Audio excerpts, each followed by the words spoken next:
start here in just a minute. If everyone wouldn't mind, just find a seat close by. Fallen Blue's going to get them in order if we don't hurry up. We have some great guests here this morning. I'm going to be sure we get started. You all good? Good? Okay. Thank you all so much for being here this morning. I'd like to call to order the Seminole County Board of County Commissioners meeting of Tuesday, August 8th. This morning we have Father Blewett to open us in the invocation, and I've asked our new county attorney, Kate Latour, to lead us in the pledge. Would you all please rise?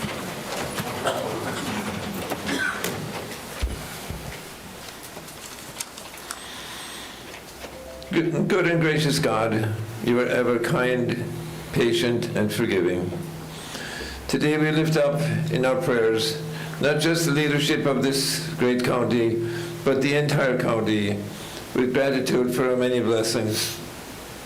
We pray in a special way for our entire school system, which begins its new year in a few days.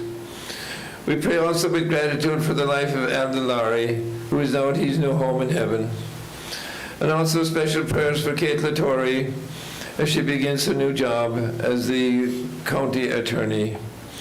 Gracious God, continue to bless this great county as we work together to make it even better. And we ask this through Christ our Lord. Amen. Amen. I pledge allegiance To the flag of the United States of America and to the republic for which it stands, one nation, under God, indivisible, with liberty and justice for all. Thank you so much. Father Blewett, it's always good to see you. Thank you for being here. We have several presentations this morning. The first one is I'm going to introduce Andrea Wesser-Bronner. She's also new to our team. And if you would please introduce the folks who are here for our first presentation. Absolutely, thank you. Good morning, Commissioners and Comptroller Malloy, Darren, and welcome, Kate. Good to see you.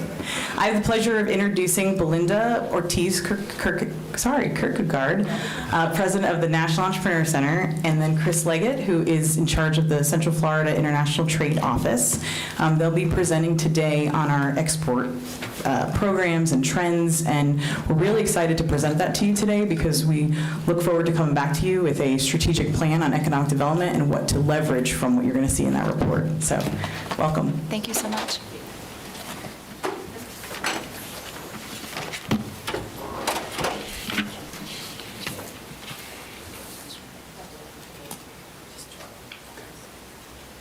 Good morning, Chairman Lockhart, Commissioners, and fellow members of the dais. I'm Chris Leggett, Program Manager of the National Entrepreneur Center's Central Florida International Trade Office. There we go. The National Entrepreneur Center is an international award-winning small business support organization, including my program, which has served since 2014 to help Central Florida businesses grow and become more competitive by exporting and importing. My office provides one-on-one counseling to help Central Florida businesses determine whether international trade is right for them, and then connects them to the resources that can help them get started exporting or importing. Additionally, we host and participate in public events on a variety of trade topics, which we would be pleased to do for you as well. Furthermore, we facilitate the visits of international delegations and connect them to local businesses and economic development offices. We also provide county-level trade information to the region through our export report, which is why I'm here today. Selling to the world is not just a dream within Seminole County, it's already successfully happening here today. In fact, you'll read in the Central Florida Export Report that in 2021, our region exported $4.8 billion in goods. Of that, nearly $700 million originated in Seminole County. Top export markets for Seminole included $55 million exported to Canada, $41 million in exports to the Dominican Republic, and $33 million exported to Hong Kong. And top products exported from Seminole County included $137 million in electronics. This is why companies like Analog Modules and Longwood have representatives to sell their products for the laser and electro-optics industries around the world.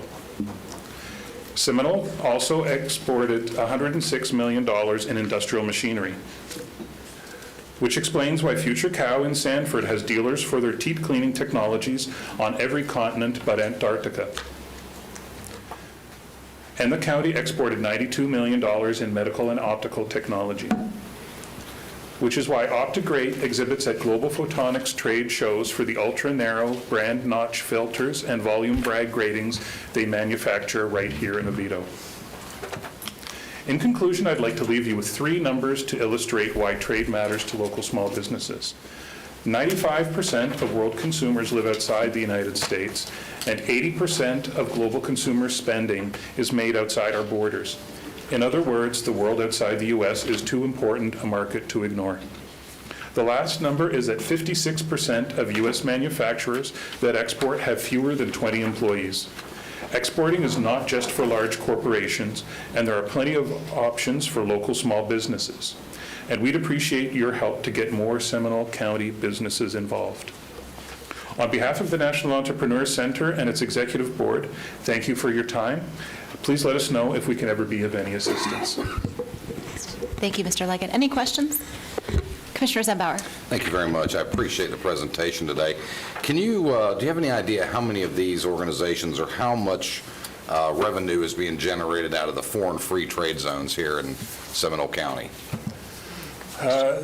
I would have to follow up on that. The airport operates that, and they'd be the best able to provide a response on how many businesses beyond airport operations are actually selling out of the foreign trade zone. Sure, and I appreciate that. You know, we've got one of the largest foreign free trade zones in the country, and they're not just at the airport, they're scattered throughout the county itself. I think it would be probably a good idea if we knew and understood as part of this presentation, maybe you can collaborate with the folks over at the airport in the future and help us understand that. That'd be great. Thank you. Thank you. Any other questions? Commissioner DeLaurie. Thank you. What, in your opinion, are the trends for the next 3 to 5 years with international trade from this county exporting? There's a lot of opportunity in the manufacturing sector around the world. I mean, obviously, what happens with respect to the global economy is going to have an impact on that, and it's still uncertain as to whether there will be a mild recession or if we've already come out of that. But the trends certainly since 2020, after the big impact of COVID, have been positive, and we've seen a lot more growth. We're back to doing better than pre-COVID, because that knocked probably about 20% off of our exports, and we can just see more opportunity. So the more that businesses are able to manufacture, the more opportunities they'll have, and that's one of the key messages we try to deliver to businesses, is that if you look at the United States as your market, then you really should be looking at the world as your market, because there's services like CFITO, like the federal U.S. Commercial Service, or the state Select Florida, or Department of Commerce, depending which part, that are all there to help small businesses take advantage of those opportunities. So with those trends, are there any infrastructure that we should be focusing on to assist those trends? Most of the trade coming out of Florida is going to South America, some to Canada. So in terms of roads, I don't know that and rail, whether there would be as much potential as ensuring that there's access to ports in Tampa and Jacksonville, and obviously Port Canaveral as well. They don't have a regular service at this point for containerized shipping. Okay. Are there any political unrest issues we should be aware of? Sorry, if you want to. I was going to let you. I was going to say, so we're looking forward. I'm new to the National Entrepreneur Center. I've been on board all of 7 months, and part of the plan within my scope is Welcome. thank you, So part of my leadership is going to be to broaden the educational opportunities that are offered in the region, which includes here in Seminole County. So we're looking forward to being more aggressive with the educational programmatic so that we can better answer your questions and truly grow the opportunities here in Seminole County for our small business community to export products externally, because I think that's how you will grow the economy exponentially much quicker. Yeah, the reason why I was asking is because, just like what Commissioner Zimbauer talked about, there's a corporation here in Seminole County called, I think it's Redimed. They're the only company in the world that has the patent for digital equipment that can be placed into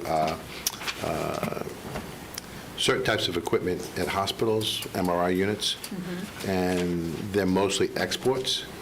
And I'm just curious if they're taking advantage of it, the free trade zones, because I'm not sure, I've not spoken to them about it, but I do know that when you go on their website, they're all over the globe. Yeah, well, we have an opportunity. Chris has amazing data that we retrieve at a county level. Unfortunately, we can't get to the municipal level as much as we'd like to see. That just doesn't exist.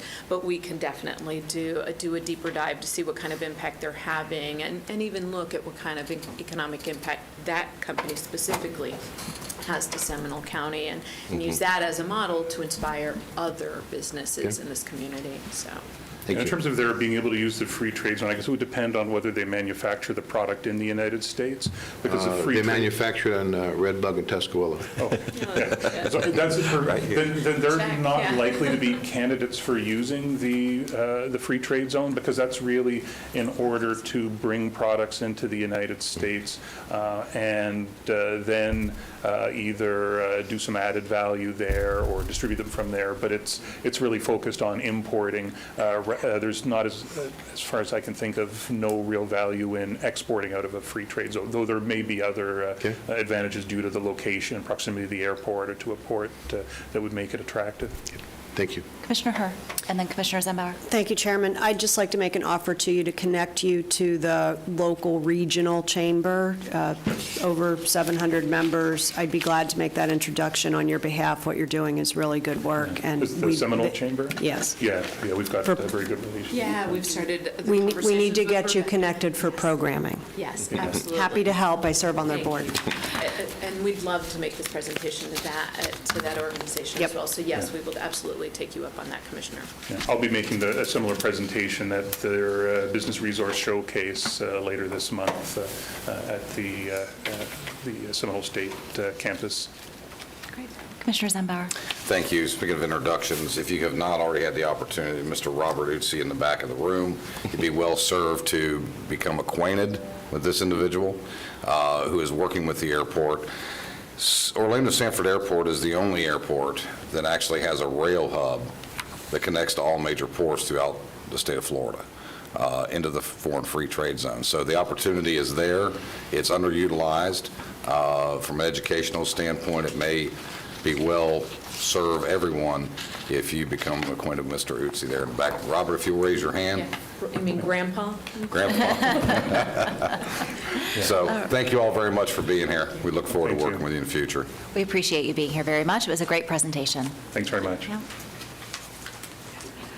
Our next presentation is on the Charter Review Commission that's coming up. Ms. Kuntz and Mr. Morrell, I think, or whoever you're tag teaming with. Oh, I see. Yeah, there he Yeah. is. Oh, do you see it? Okay, thank you. Good morning. For the record, Melanie Kuntz, Assistant County Manager, and Desmond Morrell is with me this morning, Senior Assistant County Attorney. Up there. Item 2 is the Charter Review Commission, and we're going to be talking to you about some background on the Home Rule Charter and how it relates to this commission, and there is some information attached in your packet. That's much smaller than I thought.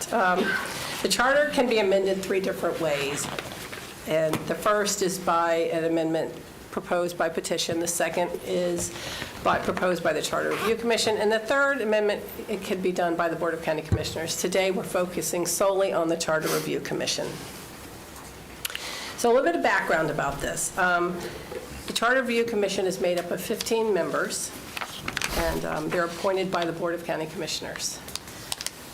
They have to be created within 12 months prior to the general election every 6 years. The commission is made up of at least one resident from each municipality and one resident from each of your districts, and then that will leave 3. So we'll work to figure that out. We'll work on that. Looking at the Charter Review Commission, who can't serve are state legislators, the county manager, department heads, city managers, county attorneys, city attorneys, and any department heads from cities. The Charter Review Commission shall meet within 30 days of appointment. So we're asking if you could have your names to us between now and August 22nd. At that time, we will, not sure how we've done this in the past, but we'll have the list and we'll share it and we'll communicate it verbally to the public. And we have scheduled the first meeting for September 21st to meet that deadline.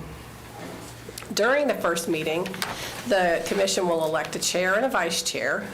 These meetings are open to the public, so we'll also discuss at that meeting the frequency and where they would like to meet to make it ease of access for the citizens should they like to participate.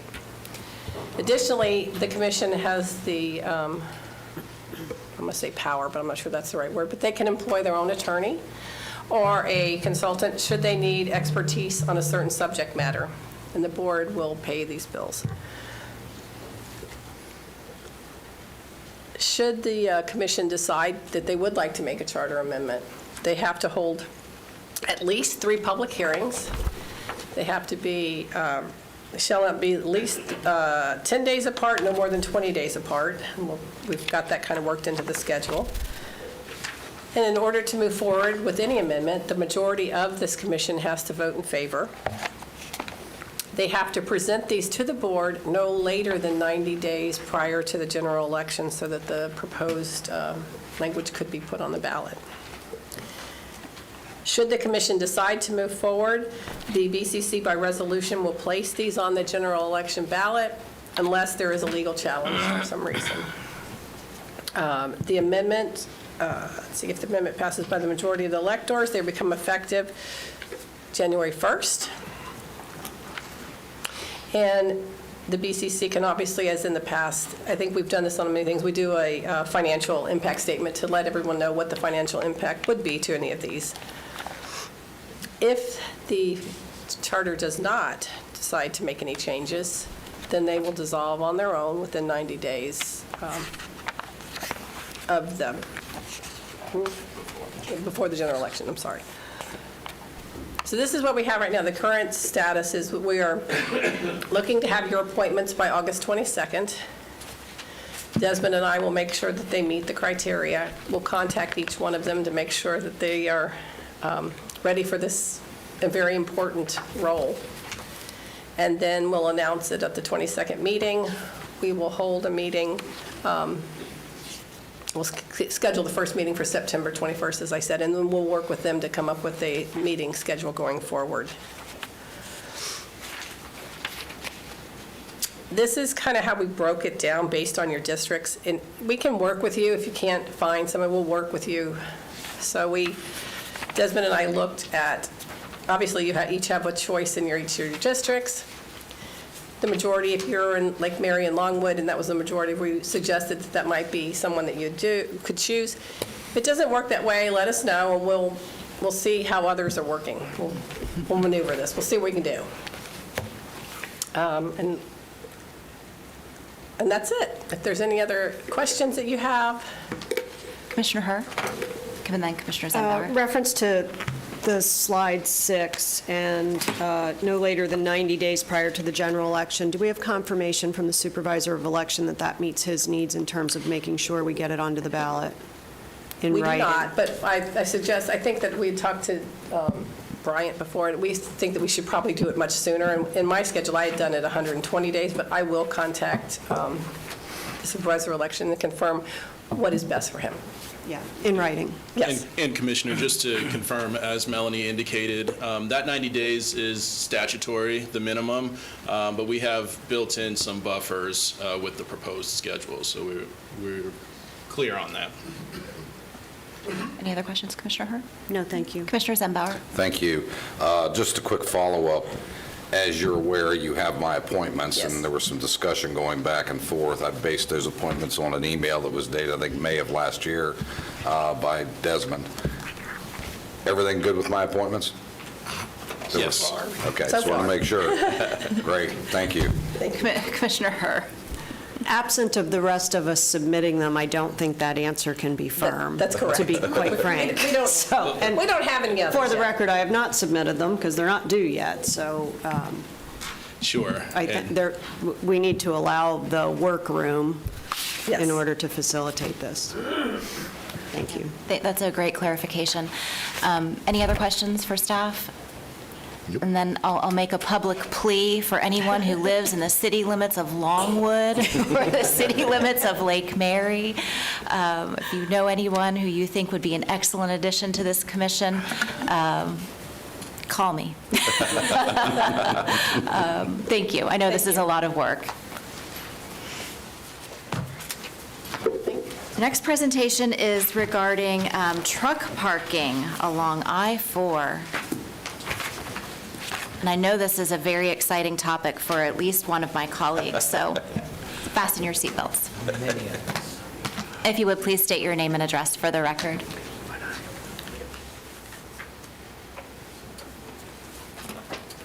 Oh, you need my address where I live? Where, Office. yeah, your Business. office is fine. If you don't know that, you can just say generally where you come from. Mark, good morning. Thank you everyone for having me. My name is Mark Trebitz. I'm with the Florida Department of Transportation in DeLand. I'm here today to give an update on the truck parking PD&E study. I'm going to go through kind of an update through the entire process of where we started with the truck parking need, how we went through the site selection, give an update on each site, and then I'm going to go into the specifics of the Seminole County site, and then go over kind of the timeline of where we are on each of those sites. All right, so I've been project manager for this particular project for a little over a year and a half. It's been going on probably for 2 years or so, at least the PD&E. There was a study before that started in 2018, and this has been a topic for many, many years before that. To get the region and all the stakeholders where we are today really is a significant achievement for the entire region, all the cities, counties, TPOs, environmental agencies, the department, all those partners moving in the same direction to identify sites, work on the funding towards them, and actually get a timeline to get these implemented to support the trucking industry really is a great accomplishment. Truck parking is an issue nationally. It's an issue in Florida. It's especially an issue in our region here in District 5 of Florida, in the Central Florida area, which District 5 goes from Osceola in I-4 up to Volusia, so that's where we'll be focusing. And that need for truck parking has kind of two components, one being safety, two being economics. One being safety, truck drivers are required to rest after a certain amount of time, and they need safe, convenient, legal places to do that. When they can't find it, they're oftentimes, the fact up on the screen there, 48% of drivers spend over an hour looking for a place to park. Drowsy drivers at the end of their shift, it's not safe for them to be on the road, it's not safe for the rest of the traveling public. That time spent searching for a place to park also takes an economic toll, equating to $5.1 billion in annual loss in revenue. That's in wasted fuel, time loss, additional maintenance, and associated crashes. Truck parking, it's a kind of a unique project for the department. Usually road projects, we do have those sporadic rest areas, which are vehicular and truck, but these sites are going to be truck only. So a very unique project, more of a parking lot style project rather than a road. And it's important to the department, as our mission is to provide a safe transportation system that ensures the mobility of people and goods, enhances economic prosperity, and preserves the quality of our environment and communities. So it ties very directly into our mission. All right, so the story of this PD&E starts with the previous study before it. In 2018, there was a study done statewide that looked into what we currently have, what we need at that time, and what we need in the future in terms of truck parking, how many spaces, how many sites, where are those sites most needed. It was found that the I-4 corridor is the most critical corridor in the state, and specifically the District 5 portion of I-4, which goes from Osceola, Orange, Seminole, into Volusia. That area is a key freight corridor servicing between 7,000 and 20,000 trucks daily. And in terms of what we currently have, we have one site in all those counties. There, one site in Longwood, as you all know. It's very crowded. It has 36 spaces between the eastbound and westbound. It was converted to truck only, and it's still very crowded and overflowing, as I'm sure all of you know. In 2018, when we looked at that time, the current data of what we need at that time, it was 481, so already a long way to go. In 2025, which is projecting out, which is soon approaching, we need 750 truck parking spaces, and by 2040, we need 883 spaces, and that's this project's goal number. So it wasn't going to be solved by one location. It wasn't going to be solved by two locations. Large locations just don't operate efficiently, so our goal was to get at least one site in each of those counties to spread out the access for the truck drivers so they don't have to travel too far to find the next one, as well as kind of cluster them near the high freight areas where trucks are coming from and going to.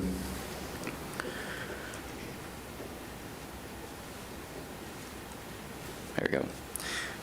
All right, so the PD&E study, this current project, is actually overlapping with the design of several of the sites. So we're doing that to increase efficiency and get these delivered faster. But the PD&E study, which its purpose was to identify, evaluate, and recommend viable candidate truck parking sites near the D5 I-4 corridor for public and or private development.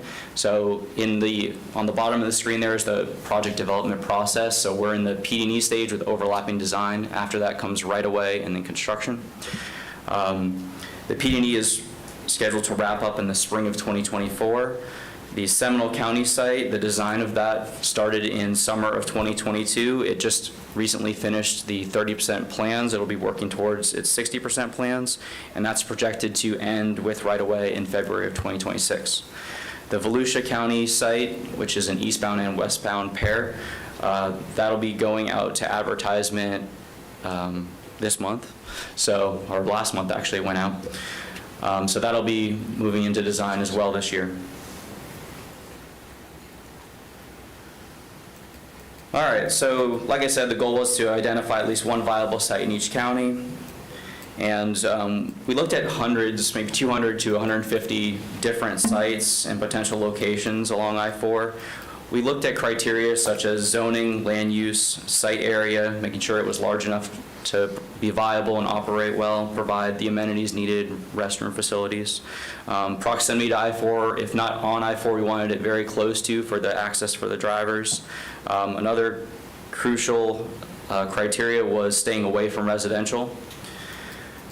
We also looked at public owned properties and industrial clusters where those trucks are coming to and going from, as well as local agency input. So we started with 11 potential sites, and then we had 4 public meetings in March and April of 2022. So we had 4 because we did a public meeting in each of the counties. So the same information was presented to the public and allowed them to have input on the sites that were recommended at the time. And then we took that public agency, city, county, TPO input and then narrowed that down to 6 viable sites. And we did another round of 4 public meetings, 1 in each county. Again, same information was presented. And that was in the May-June 2022 timeframe. Those 6 sites at the time were 1 in Volusia, which is an eastbound-westbound pair, Seminole County, 1 site, Orange had 3 sites, and Osceola, 1 site. So since that time of the summer of 2022, as we've started to work on the timelines of each project site, as well as the funding and project development process, we've taken the Volusia site and split that into two separate projects, an eastbound site and a westbound site. So it's still the same as it was presented in 2022, just we split them just for funding purposes. We don't have to fund both sites at the exact same time. They could have potentially two different timelines. As of now, they're following the same timeline and going to design together. We have the Seminole County site, same as it was presented then. Orange County, we narrowed it down to just one site to move forward with. That one site is a little bit larger, just has more benefit. So we still have the other two sites that if we need to move forward in the future, we can do that if we need more parking, but moving forward with the one site in Orange for now, and then the same site in Osceola County, one in Osceola. All right, so getting into the sites, I'm going to start in the west, start in Osceola County. The recommended site here is located off of and has access from Osceola Polk Line Road and is bordered by the future Poinciana Parkway extension to the west. It's 4 miles from I-4. It is 41 acres and would provide 234 parking spaces. The brochures, I believe you have, say 257, but as we've been optimizing each site as we get into design and further in the process, pond sizes increase, you start to lose some here or there. So that's why when we did program out all these sites, we made sure to be well over our 883, knowing that we'd lose some to the refinement of the sites. All right, the next site, the Orange County site, is located at the intersection of Sand Lake Road and John Young Parkway, and there'll be a proposed driveway with access to both of those roads, to Sand Lake Road as well as John Young Parkway. It is also bordered by Florida's Turnpike, which has a project right now to put an interchange at Sand Lake Road and Turnpike. That project right now is just about completing design and should be letting at the end of this year. So also good regional access, not only from I-4, but also Turnpike and 528. This site is 3 miles from I-4. It is in a very heavy industrial area. You can't really see it on the screen, but if you could see more of Sand Lake Road, it would be lined with trucks. There are trucks all over the place there. It's where they're coming to and coming from, so it's a great location. This site is 21 acres and has 109 spaces. All right, I'm going to skip over Seminole just to do that at the end because there'll be more information there. Going up to the east. Maybe would you like to just skip to Seminole? Thank you. Yeah, I think. Really Okay. good. I mean, we've all seen the others, Okay. but we really like to see Seminole, Yeah. what you're doing. Sure, Thank yeah. you. So Volusia, eastbound and westbound, they're the larger sites, 275 and 253 spaces. Got it, let's move on. And then now we're at Seminole County site, located just east of I-4 near the 1792 interchange and has access to 1792 via School Street. This project, like I said, is currently in design at 30% plans. The internal configuration, since it was shown at the public meetings, has changed a little bit. Just, as we optimize, and we've actually gone to 2 truck parking driving events and surveyed truck drivers to see what they want on site. So partnering with the industry to, they're the users. So we've actually put the restroom area centrally located. There's a dog walk area. Apparently a lot of them like to bring their dogs with them. They talked about exercise being important, so there's actually a perimeter sidewalk for exercise. There's a area where a truck repair vehicle can come. There's a windshield wash station. In that refinement of the site, though, the commitments that were made both to the county and commissioners are still there. We're providing landscape and pond buffers along 1792 to Orange Boulevard as well as I-4. And we're also restricting access. So as you come out of the driveway there on School Street, we're restricting access to go right onto Elder Road, which is a local road. So we'll have a tighter geometry of that turn as well as a median to prevent trucks to be able to make that turn. We don't want them on the local road. We want them to come out to 1792 on the state road. So that commitment is still there. This site is very close to I-4, both 1792 and State Road 46 exits. It is 19 acres and has 132 parking spaces, so that number has come down a little bit as we've refined the site. All right, so talking about the access, getting there both from 1792 and from State Road 46 exits, the image there on the top right shows kind of that configuration of how we're going to restrict the access to Elder Road. We'll be closing the 2 current driveways on Orange Boulevard, so only access from 1792 to School Street. And it'll be signed as well to make sure that the trucks know to go out to 1792. And we're also going to be signing it and encouraging the trucks to go down to the State Road 46 exit at this time until the I-4 Beyond the Ultimate North project is done to kind of help the geometry of that 1792 interchange. So this project, as it relates to that I-4 BTU, this is kind of what that interchange will look like. It'll still provide really good access, and there'll be a signal actually at 1792 and School Street, which will help the trucks make that left turn to go up to that interchange. Obviously, they can go to either one, but it'll be signed to preferred to go to State Road 46. All right, so we talked about a lot of the features and amenities, the ponds, the landscaping. We actually have a large raised berm on Orange Boulevard. That berm is 6 feet high and will have 3 layers of heavy landscaping. That was something coordinated with the county. That was a preference. I believe we have some parks going in up there, so to kind of block that view shed. Centrally located restroom facility, vending, added trash cans, the pet walk area. There's also going to be an 8-foot sidewalk along the north side of School Street to provide walking access over to 1792. I believe there's a barbecue restaurant across the way there. That guy's about to be a millionaire in a few years. We have eco-friendly features such as EV charging and shore power plug-ins. 10% of the site will be committed to having the infrastructure put in place for that. Shore power is basically the trucks can plug in at night, so they don't need to be running all night long. At this time, we can't charge for electric vehicles, so we'll just be putting in the conduit until legislature has worked that out that we can be putting that in, but it'll be ready to go.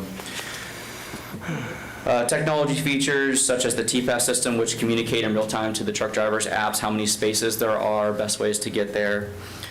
Security features such as enhanced directional lighting, so it's very well lit inside the site but not outside it. Surveillance cameras, on-site security, as well as fencing the entire site.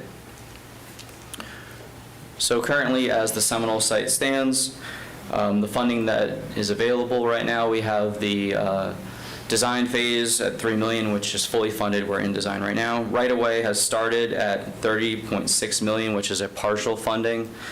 And construction, $26.4 million. Last year, when I was going through all this, right away and construction were fully funded, but as the market changes, so did the price of the right away, and with the inflation of construction materials, that is now also a partial. But this site is the first site moving forward, so getting those phases that are near approaching fully funded is a priority. So the PD&E schedule, like I said, finishing up in 2024. Design has already begun. This is the timeline of all the sites right now. So we went over Seminole, which is designed in 2022, right away in 2024, and construction is projected for 2026. The timelines of all the other sites are up there.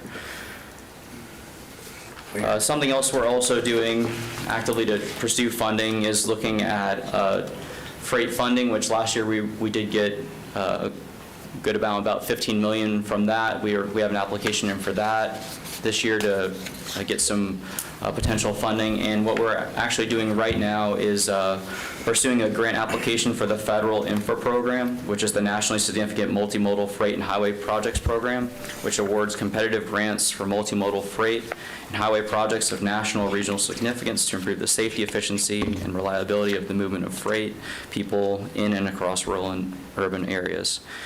So we're asking for a 60% request from that program, and we would match federally 20% and non-federally 20%. If those grant funds are received, it'll help accelerate those projects and fully fund these subsequent phases. Criteria for the grant are safety, state of good repair, economic impacts, freight movement, job creation, climate change, resiliency, and the environment, equity, multimodal options, and quality of life, and innovation. D7, which is the western central Florida area of FDOT, they actually applied for this infra grant last year for a truck parking site and were awarded $15 million, so we're hopeful that we're a good candidate here as well. To increase the grant competitiveness per the criteria, FDOT is asking for a letter of support for this project to include in our grant application that we'll be submitting in August. That application will be submitting August 17th, actually, so relatively soon. We're putting together that package now. Great, thank you so much, Mr. Trebitz. We've got lots of hands that have already gone up throughout your presentation, but we let you finish so that we could wrap it all up. Commissioner Delary, then Commissioner Constantine, then Commissioner Herr. Thank you, Madam Chairman. Madam Chairman, I'd be remiss if would not state that this project has been on the books for quite some time. Not just 2-3 years where the PD&E is in the process. This has actually been discussed in this county at least 25 years that I'm aware of, at least. I personally want to thank the Sheriff's Department. I know the Sheriff is here because we've had several issues in the existing rest stops in the Longwood area along I-4, and the Sheriff's deputies as well as the Highway Patrol has been very proactive, and I want to make sure that they're recognized for all their hard work. I think it's also important to recognize Congressman John Mica for his work, as well as now Secretary Jared Perdue. He was the D5 Secretary when we were involved, as well as Noreen Downs was the D5 Secretary. The citizens' involvement up until now has been very strong. Several individuals, and I know that the commissioners here have been very involved with this as well, as Dominic Salfi, I think that's how you pronounce his name, is that correct? Mm-hmm. As well as Marianne and Judy and Harry, and the list goes on and on. In the beginning, I would tell you that many residents have been in this chambers talking about the rest stops on I-4 in Longwood. And we've had many community meetings about those two rest stops, and I'm glad that DOT is taking a very proactive stance through the past couple of years and actually changing them, improving them, as well as putting up no parking or standing signs. In fact, if you go there, there is so many no parking and standing signs there. It's, if you can't get the hint, you can't read. I'd also tell you that the things that the residents around those two areas have put up with over the past 25, 30 years is, to say it's horrific is an understatement. So I'm glad that DOT in the region is moving forward with these. And I'm glad that I'm seeing that the PD&E is actually almost winding up at this point. One of the questions that I have is, I know you talked about the interchange being connected to I-4. I was in the impression that the interchange improvement was not connected to I-4. It wasn't connected to the truck stop, but it was happening independently. Has that changed? Yeah, it's still independent, yes. Okay, I just want to make sure, because in hearing your presentation, it alluded to, at least I thought, in your presentation, that it was connected to the I-4 Ultimate project. So we were able to leverage the right-of-way phase of the I-4 project, which is ongoing. We were able to put the Seminole County parcels needed into that right-of-way effort. So that's the only real connection there. It was an advantage. Because I know that that ramp for that interchange will be elevated at some point, and that will also affect this truck stop access dramatically in a good way. Right. I also know that there's some county property that you're going to be using for a retention pond. Is that correct, Mr. Dredge? Because it wasn't talked about in your presentation. I just want to make sure that it's being leveraged. It's across the street? The right-of-way, anything needed for ponds is within the right-of-way and site for Seminole County for truck parking. So Right, nothing outside of that. So then the parcel additional there. property is used for the right-of-way purposes of the interchange then? It would be, yes. Okay. And then there is a commitment that once all this is completed, that DOT will be petitioning the federal government to close the existing parking rest stops on I-4. That was the intent back when? Right, so with the massive deficiency that we have to get to the 883 number, we would likely need to build out all these sites before. I understand that, and that was the commitment, that Yep. eventually, once these are all built out, DOT would petition the federal government to close those 2 parking spots. Yes, that would be the goal. Because I know if that wasn't said here today, we'd all be getting phone calls from Dominic Salfi. Yes. I just want to make sure, because I can't tell you how many documents he's actually brought to all of us through the years, and he has a full file on this, and I just wanted to make sure that that was said here today. So, thank you very much, Madam Chairman. I appreciate all your hard work, and I appreciate DOT's moving forward with this and being focused and helping us fix this problem once and for all. Thank you. Thank you. Commissioner Constantine. Thank you. Commissioner Delory has been very thorough in his questions and information, because he and I have both been involved with this with the same number of people that have been calling for a long, long time. But I have some specific questions. On your slide 3, you have current existing demand is 481 units. It's slide 3 that I have, or number 3 that I have, page 3. Yep. 481 current with only 36. Now, is that for the entire I-4 corridor, or is that just in that 4-county area In that those you've 4 discussed? counties, sir. So the 481, the 750, and the 883 are all just in this area? Yes. So we do understand, and, about the 36 current units that we have in the Longwood area would have to stay open until these were finished. But as I look at the schedule, the only one on your schedule through 2031, that's going to be completed is the Seminole one. That's going to be done in 2026. I don't see any other green dots for construction. When are the others going to be constructed? With the funding at this time, those are the years. As we get grants, freight funding in more inner years, we can advance those phases, and that is our goal, to get all these constructed as soon as possible. No, Mark, what I'm saying is that there is not even a right-of-way, let alone a design for the Orange County through 2031. So I'm just asking you, do you have, if you further out this schedule, I mean, is it 2040? What dates are you looking at to finally complete all of these? Because there's a lot of people that lived there a long time that would love to see that, rest area ended, but, we're already looking at least, 7 years just for the Seminole County, or not 7 years, but 3 years for the Seminole County, but we don't even know if any of the others are going to be done. And in 31, we're looking at well over 750, and we're only talking about a couple of hundred that would be available at that time. So the deficiency is not reduced, it's still ongoing. So you don't have any specific times that you can put on the graph for the rest of them, as far as construction? The only ones that have construction right now are Seminole, right? But that's really not uncommon at this stage in the project development process in PG&E. And then to brought up a good point with Orange, we actually own that site. We passed it to the Turnpike to use for their interchange. They'll be passing back the remainder of that land, so it doesn't need a right-of-way phase. Got it. That's why that one kind of doesn't have the threat of losing the parcels. So we're looking at the fact that when all of these are being built, we will be at the level that we need on 2040. Well, actually over what we would need in 2040. And that would guarantee, at least then, that we would be able to close the rest stop. Is that going to be turned over into a car rest stop, or just is it going to be closed? I don't know if it would be just a rest area or closed altogether.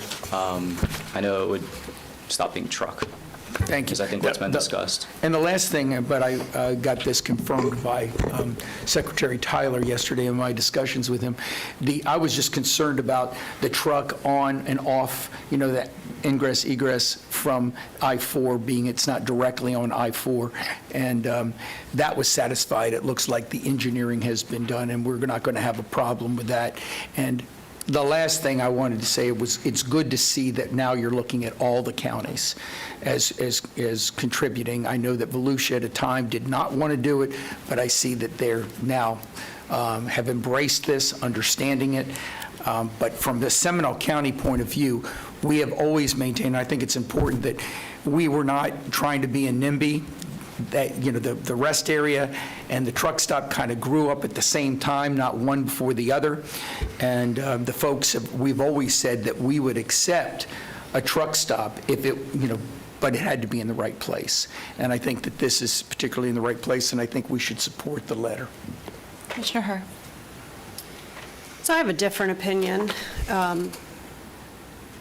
The lack of any other green dots on this grid is extremely concerning, that Seminole County becomes the repository and therefore our officers become the managers of an overloaded truck site.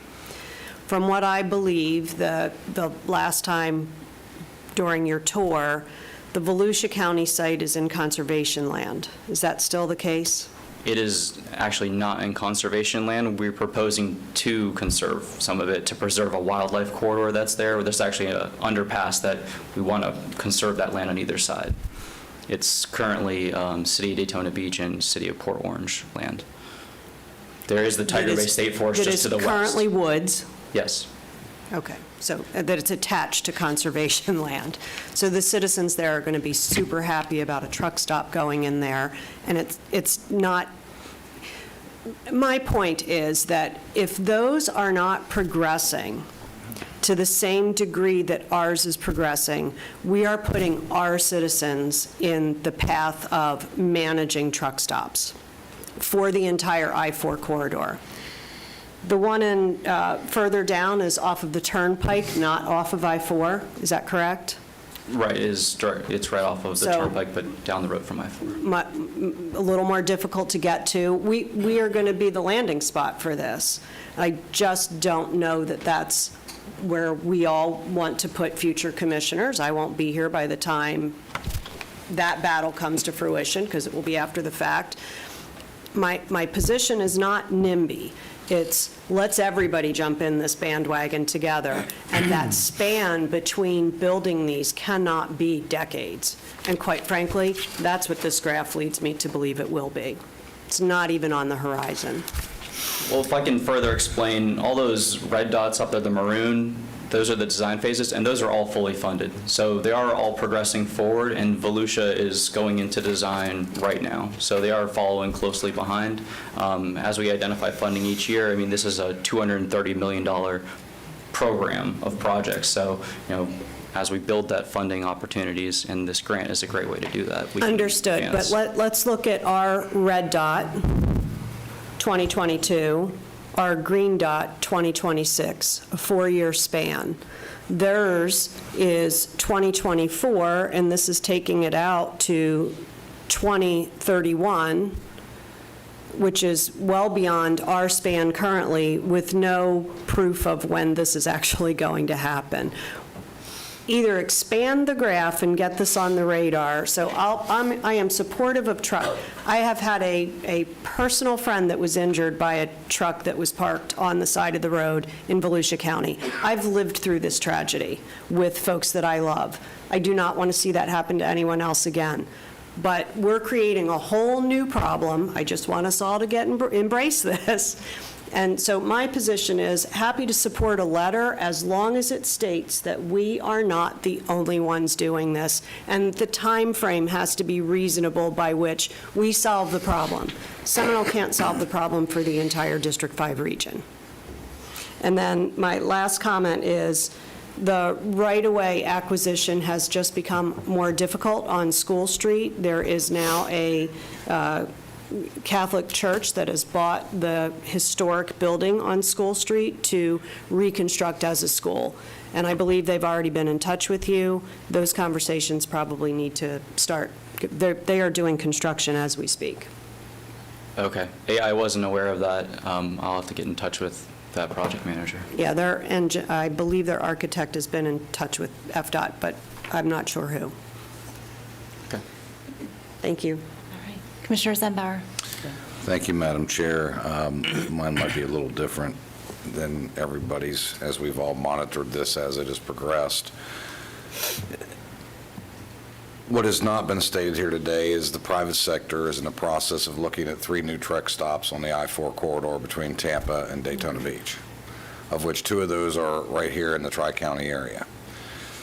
Plans will continue to move forward as they acquire the properties and do that. It's the big companies that we all see along the interstates.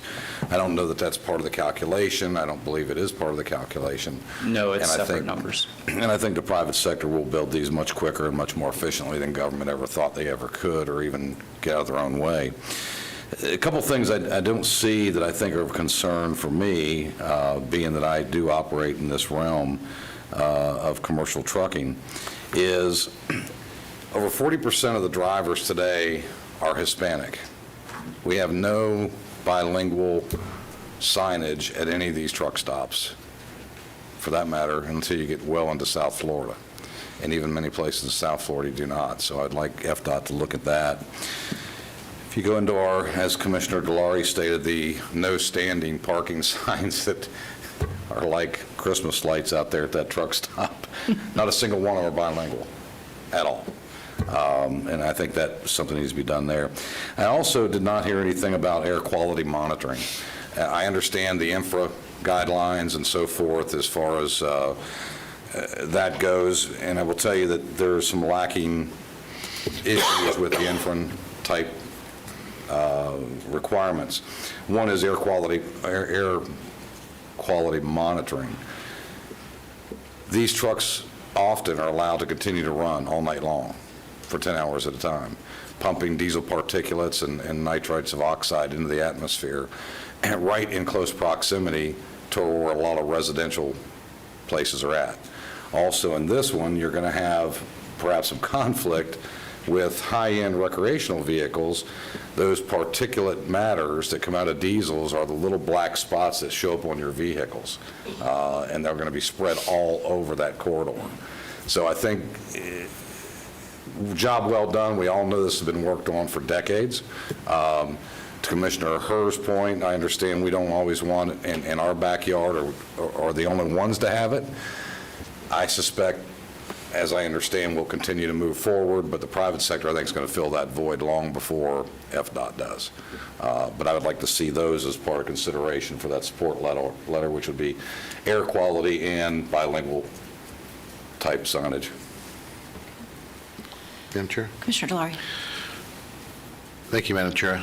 I think all the comments here are more than spot on. I really believe that there should be 2 letters, one as they requested to help move this project along funding-wise, but I also think the second letter needs to be gone to DOT to express our concerns that the continuing funding of the remaining truck stops are being moved along. As we all know, that once you do the PD&E, money finds PD&E. You have to have the PD&E done first before you can find the money. But since the PD&E is going to be wrapped up at the beginning part or the middle part of 2024, I think this is the appropriate time to be asking FDOT to continuing all the good work that they've been doing and moving money forward to try to get the rest of the truck stops funded, and to continue looking for additional grant money, and to also look at what was brought out here about multilingual signs as well as air quality. Right now, we only have 1 air monitoring station here in Seminole County, and that is not on I-4. I'm sure there'll be another conversation that we'll have in the future about that, but I really believe that there should be 2 letters of support, one for this particular truck stop and one for the overall once the PD&E is completed. Those are my comments, Madam Chairman. Thank you. Thank you. Any other questions or comments for Mr. Trevitz before we let you go? Do we need to have a motion? We can. I was going to let him have a seat, and we could discuss what that looks like. Your prerogative, Madam Chair. I hate to have to stand up there in the hot Thank spot you. for much longer. What I'm hearing is that we would like to be supportive with caveats, and if the board would allow staff to draft a letter or two that touches on all of the points that you've heard, and then maybe what we need to do is circulate those drafts and make sure that everyone likes the flavor before it gets sent out. Does that sound agreeable? Excellent idea for efficiency. Perfect. Okay. 100%. All right, Got it. we good? All right. Can we do that without You a want a motion for that, Madam Chair? Madam Chair, if I could. Sure. I think I think DOT is asking for us to send a letter to support their grant. And that would not go to the DOT. That would go to whomever. So the second one would go to DOT for our concerns. So that's the only thing I wanted to say. They both aren't going to go to DOT, or should not go to DOT. I don't think one would be in support of this site. I think we'll let staff figure Yeah. out the best Okay. way to I'll communicate coordinate that. to which organization and where the caveats need to be Got it. and all that good stuff. But I think that's good to point out. You want a motion on that? Why don't we do it just for safety's Yeah. sake? Motion to direct staff to review all the comments that were made on the dais today, put a letter of support together, circulate to all the commissioner's office for consideration, and send back to the chairman to be executed once that has occurred. Second. There's a motion by Zembauer, a second by Constantine. All those in favor say aye. Aye. Any opposed? Motion passes unanimously. Great.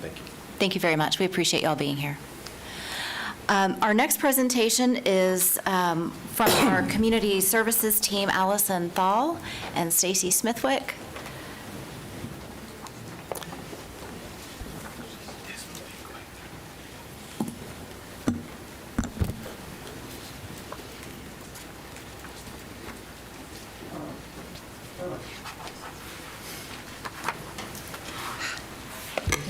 Good morning. Good morning. I want to start this morning by, first of all, saying good morning to everyone, and to really start by thanking you for just allowing us a few minutes of your time, because we want to share with you this great new project that aligns directly with our Attainable Housing Program. So the project that we have today is a unique collaboration between the Disabled American Veterans, which is Chapter 30 right here in Sanford, and it involves the DAV's recently created Veteran Self-Empowerment Program and a county-owned house that is located at 1844 on Lacey Lane, also here in Sanford. So Lacey Lane is a 3-bedroom, 2-bath, single-family dwelling that was actually acquired with CDBG funds in 2019 and has over the past several years been used as a temporary relocation for homeowners who are currently participating in our SHIP reconstruction program.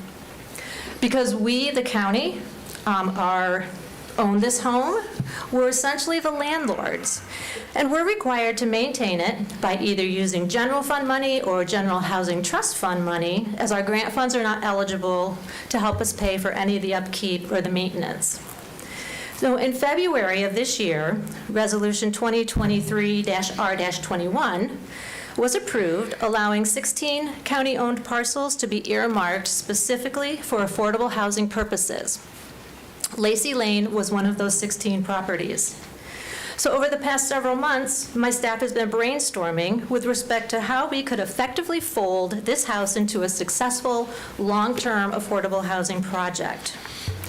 One of my program managers, who happens to be a veteran, suggested perhaps we could partner with one of our local veteran organizations for the purpose of identifying and empowering a disadvantaged veteran or veteran family. So to make a very long story short, unbeknownst to us, DAV Chapter 30 had recently established a veteran self-empowerment program, and they were currently working with members of their chapter on a small scale. Upon touching base with a DAV member, we began to work collectively to design a formal self-empowerment program whereby we would be supplying an affordable housing unit for an eligible low-income veterans. So simply put, the DAV's Veteran Self-Empowerment Program identifies through an established wait list low-income veterans in need of temporary housing. The program allows tenants up to 1 year of residency at Lacey Lane while setting and achieving attainable life goals. The individual or family that's partaking in this program will be required to sign a lease agreement and to pay rent. The rent will be well below fair market rent for a 3-bedroom unit, as it will be rented at about $1,200 per month, as compared to the current fair market rent for a 3-bedroom, which is closer to $2,700 a month.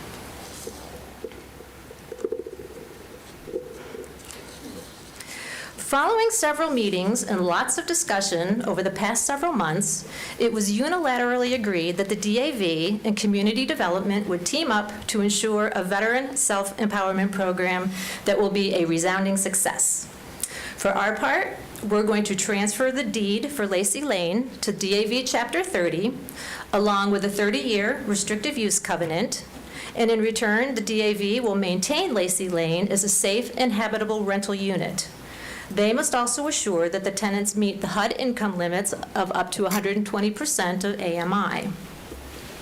Additionally, Lacey Lane must pass an annual house inspection that will be conducted by community development staff, and the DAV will be responsible for maintaining all records showing the tenant's income eligibility and compliance with the Veteran Self-Empowerment Program requirements, as well as they'll keep up the maintenance on the home. So fortunately, there are no state, federal, or local funds that are tied to this agreement. Our staff has also collaborated with the development of the DAV's Veteran Self-Empowerment Program policies and procedures. The DAV is going to advertise and promote the program to all countywide veteran chapters and posts, including the VFWs, the American Legion, the U.S. Vets, and the PAV. As mentioned earlier, the DAV will maintain a wait list. They will pull names from that list initially and then upon any vacancy that occurs. Income eligibility determination will obviously take place during the initial intake and on an interim basis and annually if need be. The selected tenant will sign both a lease and a program agreement with the DAV. All of the above requirements are included in a subrecipient agreement that has been drafted by the County Attorney's Office. At this time, we are ready to execute our county documents, including our subrecipient agreement with the DAV Chapter 30, the RUC for Lacey Lane, and the transfer of the deed. Once the DAV advertises the program and establishes a wait list, my staff will actually income qualify the selected veteran. The DAV and my staff will jointly provide an orientation regarding the state tenancy rules and the program requirements to the selected veteran. We will meet quarterly with DAV to discuss the program, the current tenants, and update any paperwork if necessary. All the administrative duties tied to the Veteran Self-Improvement Program will be managed by the DAV. And just so you know, board action or approval is not required, as the resolution executed in February has made this opportunity a reality. So unfortunately, our DAV partner, Kathy Coraliza, who is the chapter service officer, she could not attend this morning due to her meet the teacher appointments that she has with her children. But I can assure you, she is very, very disappointed that she could not be here. So hopefully you may have a chance to meet her, as we would like to hold a welcome home or a small ribbon cutting ceremony with our first veteran, and of course you will all be invited. So just thank you again for allowing us this opportunity to share this project with you. And are there any questions? Commissioner Herr. Are there wraparound services being provided by DAV? Stacy Smithwick has been working directly with the DAV, so will you please? Of course you will. Good morning. Yes, with Stacy Smithwood Community Services, yes, the Kathy, that she had mentioned earlier, she already has been actively working with veterans to find a variety of services available for them. I mean, she's a wealth of resource information beyond what we could even provide. So the wraparound services will be based on their program goals, whether they're as simple as, getting their, I don't want to say simple, but let's say like their general education degree, or something more complicated as far as maybe getting into a bachelor's, or, how do I facilitate my goals? And she is the one that will provide those resources and find those for the veteran family. Any other questions? Commissioner Zembauer? I just want to say thank you, Allison and Stacy, for the work that you continue to do for this obtainable housing project. I know it's something that is near and dear to your hearts as well as mine, that we find a way to get these affordable housing units out the door and get creative with our regulations and process at the staff level, but also the five of us giving you the ability to make those decisions. So continue to do the good work for the people, so thank you very much. Any other questions, comments? Thank you both so much. I'm just going to add just one comment based on Commissioner Zembauer's comment there, that probably Allison and I have spoken about this a couple of weeks ago. We want to give you an update on the attainment housing master plan, or strategic plan, I should say, that you all had approved a couple of years ago. So we just want to give you a status on where it's at and where we're going with it. And we thought it would be a good update for the board. Great. So you'll see that coming up. Great. Thank you both so much. Thank you.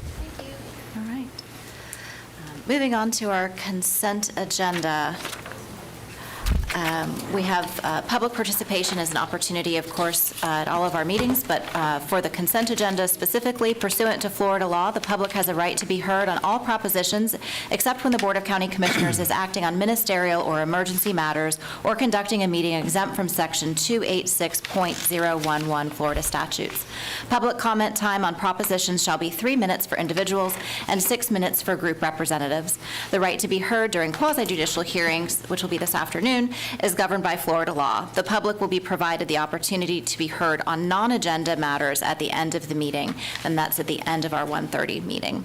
Proper decorum will be observed. In accordance with the operating policies and procedures of the Seminole County Board of County Commissioners, Section 2.175, public participation before the board, comments shall be limited to the subject being considered by the board. All public comments shall avoid personal attacks, abusive language, and redundancy.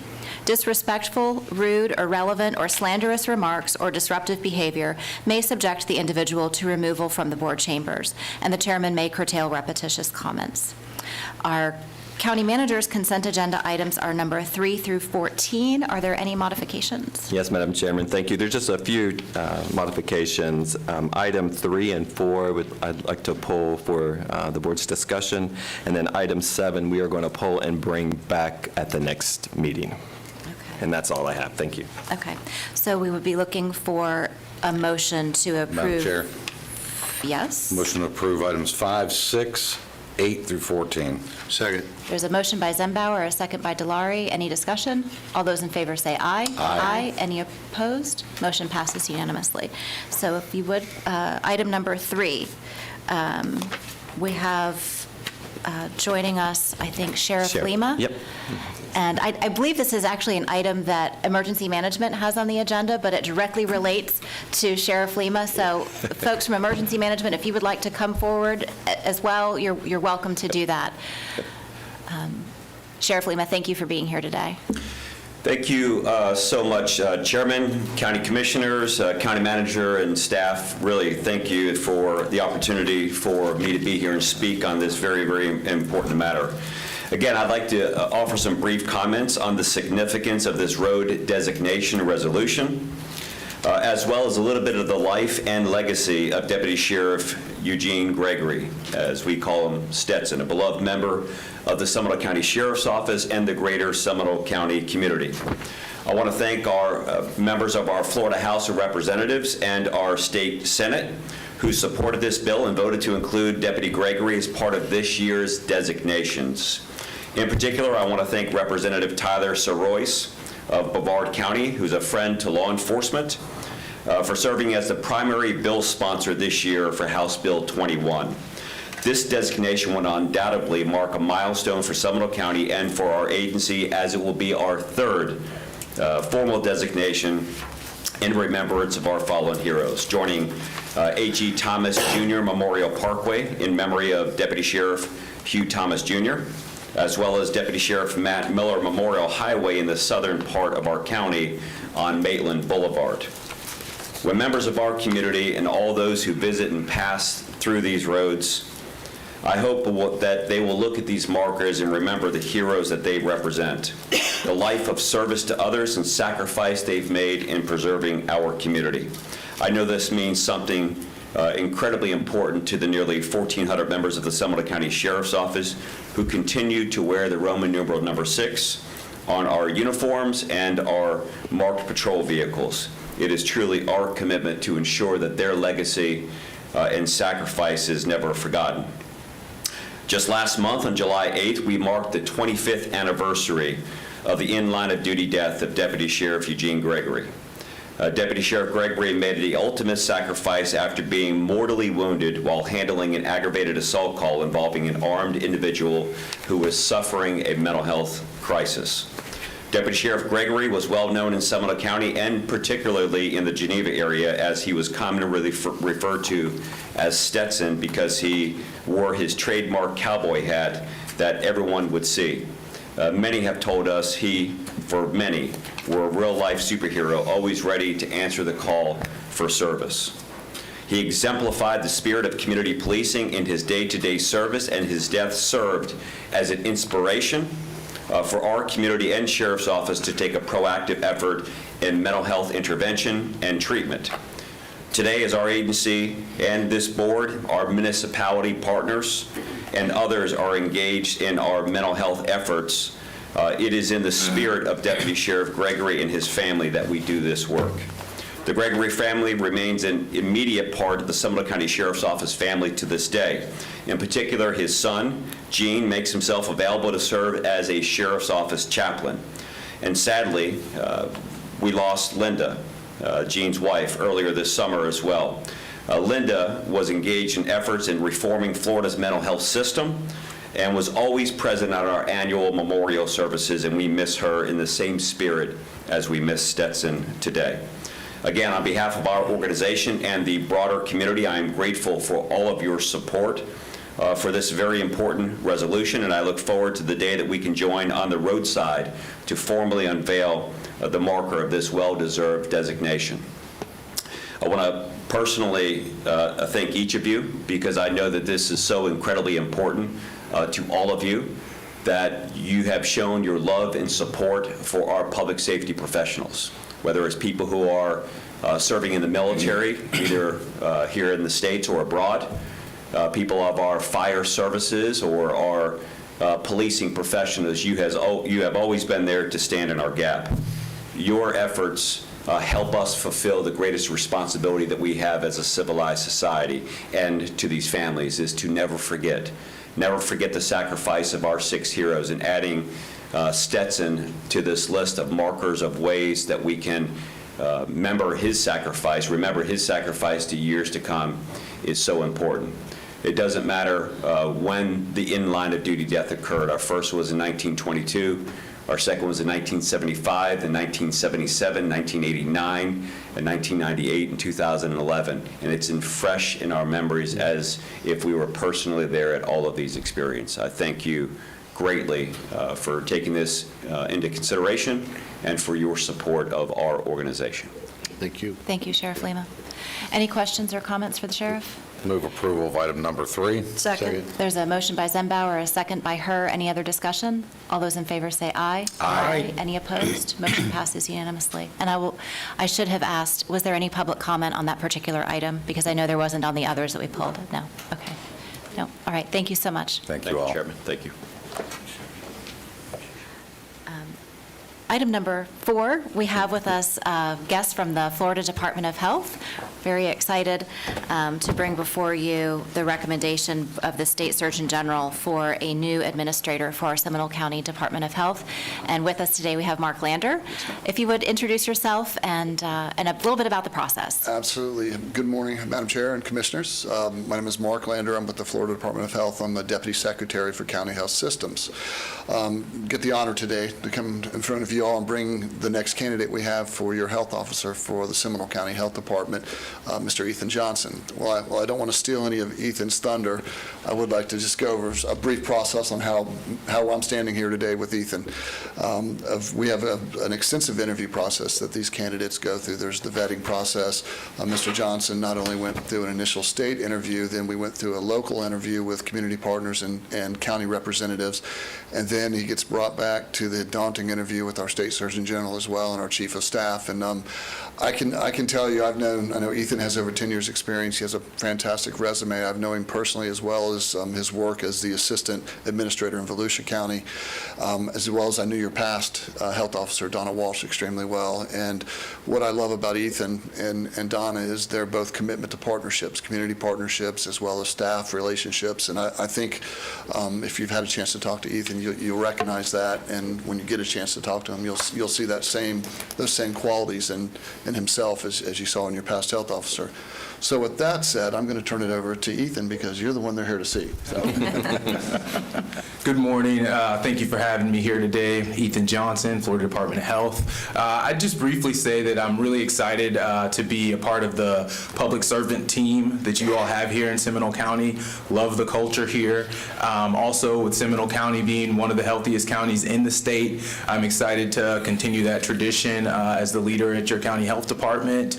As Mark mentioned, I have great working relationships with Donna Walsh, who's the previous administrator here, as well as the current interim administrator and the assistant director. So I'm really excited to be able to continue the work that's being done while also look for opportunities to expand. So looking forward to meeting each of you. I know I've met some of you already. Thank you.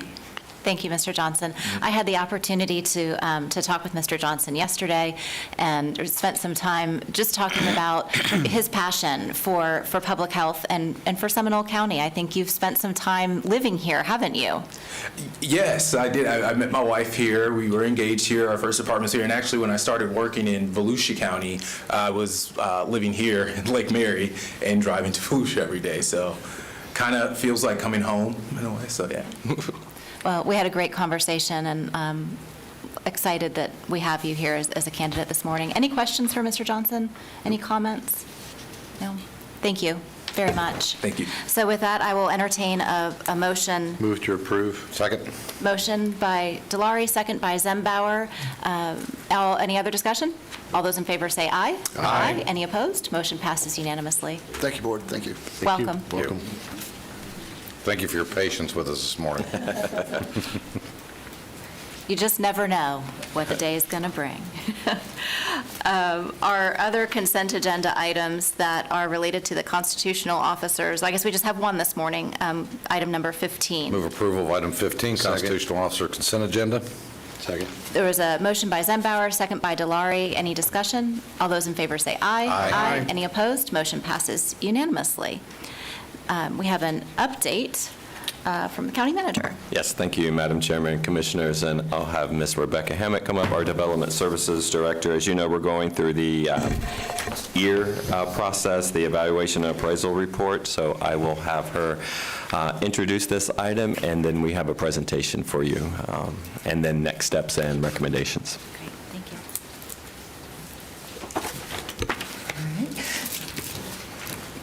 Good morning, Chairman and Commissioners. For the record, Rebecca Hammock, Development Services Director. This is our first briefing on the year-based amendments that are based on the evaluation and appraisal report of the comprehensive plan that was adopted by the board late last year, November of 2022.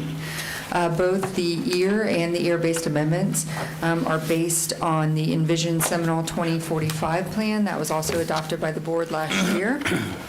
So we have Eliza Harris-Giuliano here from Kimley Horn to do a presentation on the ear-based amendments. And then I will follow that presentation with some concluding remarks and next steps. So with that, I will hand it over to Eliza. Thank you.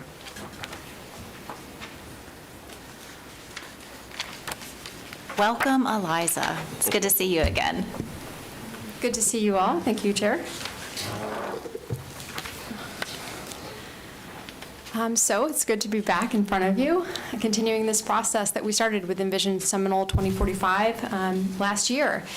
As Rebecca mentioned, you, as a board, approved the Envision Seminole 2045 vision last November, which was coupled with an evaluation and appraisal report, which addressed both outcomes within the comprehensive plan that would help to implement that vision, as well as some procedural updates that were needed. That was transmitted, that letter was transmitted in November, which means that ear-based amendments need to be transmitted to the state by this November. So this is where we are in the process. This is our first work session. There will be a community meeting next week, followed by another work session in September, and then this will move through the adoption process with planning and zoning and coming back to you for transmittal in November. As you recall, Envision Seminole 2045 was a result of significant public engagement, both in person and online, resulting in 5 themes: protect wildlife, maintain rural places, grow walkable, get active, and be green. So as I mentioned, the updates that we're talking about to the comprehensive plan are a mixture of substantive updates based on these, based on the vision, as well as some procedural and practical updates that are coming from multiple departments. One of those practical updates is, right now the comprehensive plan, each element has an issues section. That is something that we in the staff view as something that would typically be part of approving the comprehensive plan, but wouldn't be enshrined in the comprehensive plan. And right now it creates some confusion because the policies are supposed to be the governing elements of the comprehensive plan and not this issues section. So we're recommending removing that from all sections. We're also recommending a significant reorganization of the future land use element. For those of you who've been part of the update to the zoning chapter of the Land Development Code, it's a little bit similar to that in that some of the work is simply moving things around to increase clarity, and some of it is substantive reworking of sections. We also, as I mentioned, are working with multiple departments to update out-of-date sections within other elements of the comprehensive plan. The last significant update to the comprehensive plan was 2012, so we're more than 10 years out from that last significant update. So we've already received detailed revisions from Leisure Services, Environmental Services, and Public Works, and we'll be bringing those back to you in September. We're continuing to follow up with multiple departments to get that fleshed out. And then we're combining all of those updates into one comprehensive document for your approval.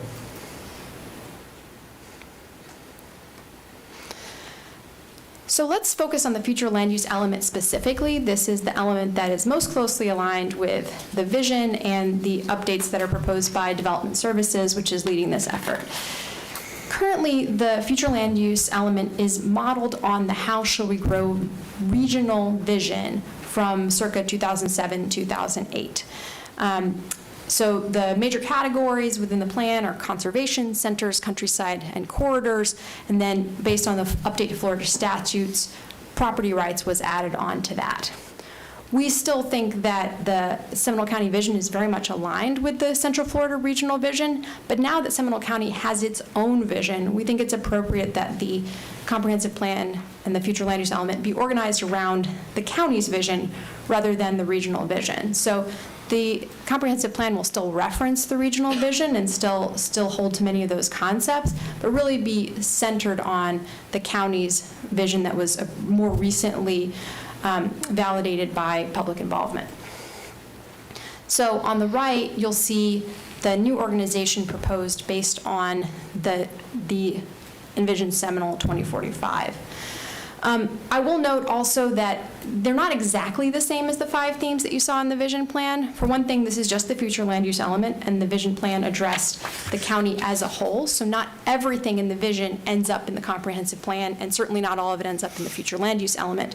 The other thing that we noticed from the previous organization of the future land use element is that focus on highlighting the themes ended up with some strange organization and repetition. For instance, a lot of the policies that you might find under corridors also make sense under centers. So having those separate resulted in some confusion and repetition. So we don't want to repeat that mistake. So we've combined some of the visioning elements into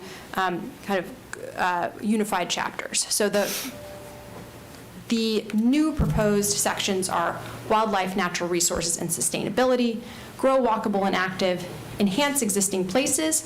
Now, that's not one of the vision goals, but it is something that is essential to the comprehensive plan and is essential to maintaining some of the existing policies within the comprehensive plan, and then maintain rural places, and finally, maintaining that property rights section. The other thing that I want to point out is right now the future land use element of the comprehensive plan has only one goal. That's not true of all the elements, it's just true of the future land use element, and it doesn't have to be that way. There's nothing that says you can only have one goal. So we're proposing having a goal for each of these sections to improve the organization of the plan. The previous plan also had these themes kind of sitting out there that didn't really fit into the structure and didn't relate to how most jurisdictions organize their comprehensive plans.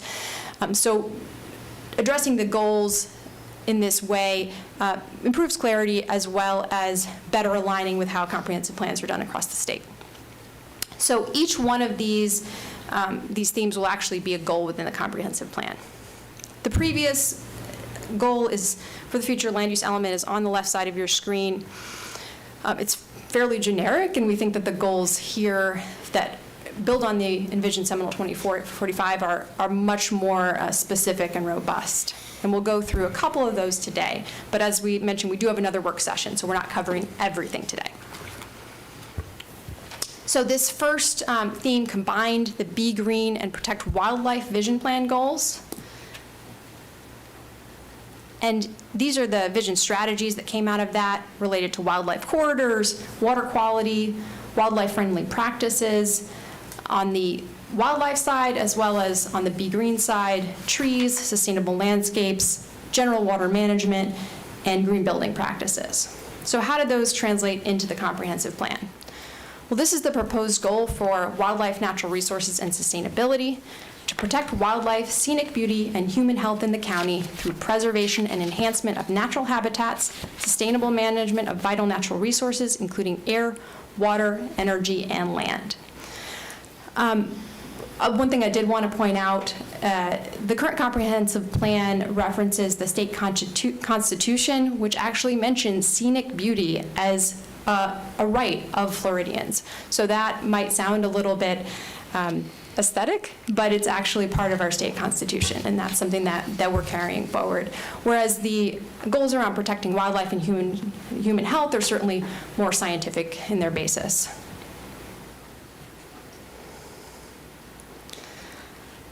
So within that goal, so this previously was mostly the conservation theme within the future land use element. That had lumped all of natural resources as well as archaeological and historic resources under one objective. That was a lot of weight for one objective to carry. So as part of this revised comprehensive plan, we're splitting that out into multiple objectives and beefing up some of those objectives to flesh out what was discussed in the vision. So I'll discuss those in a little more detail, as well as adding new policies related to habitat, dark skies, and green buildings. So there's a specific objective proposed for natural lands and wildlife with a focus on protecting and restoring wildlife and biodiversity, a specific objective on water resources,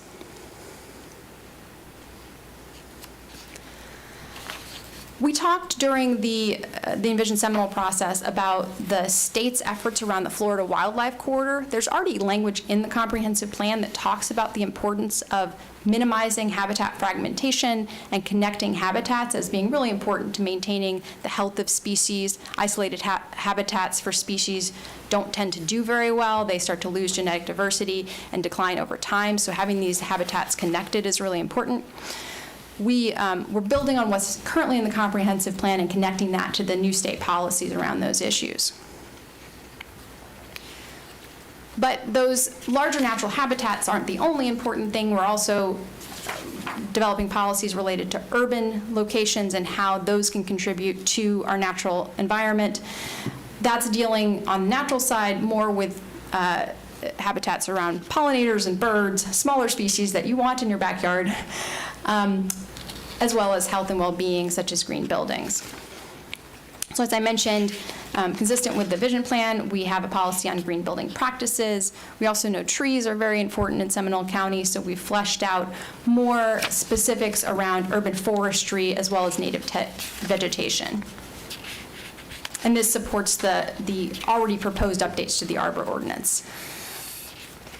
There is already language in the Land Development Code around supporting the general guidelines for dark skies with standards, but it's never really explicit why those standards are in place. So we thought it was important to add to the comprehensive plan more general policy around dark skies that supports the current standards in the Land Development Code. And we also add some additional policies around, or additional language around color temperature, which is kind of an emerging issue in the dark skies space, which is not currently addressed in the Land Development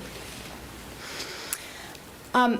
As I mentioned, we're coordinating with other departments. So this isn't actually in the future land use element. It relates to the sanitary element, but of course it's very important to our natural resources discussion.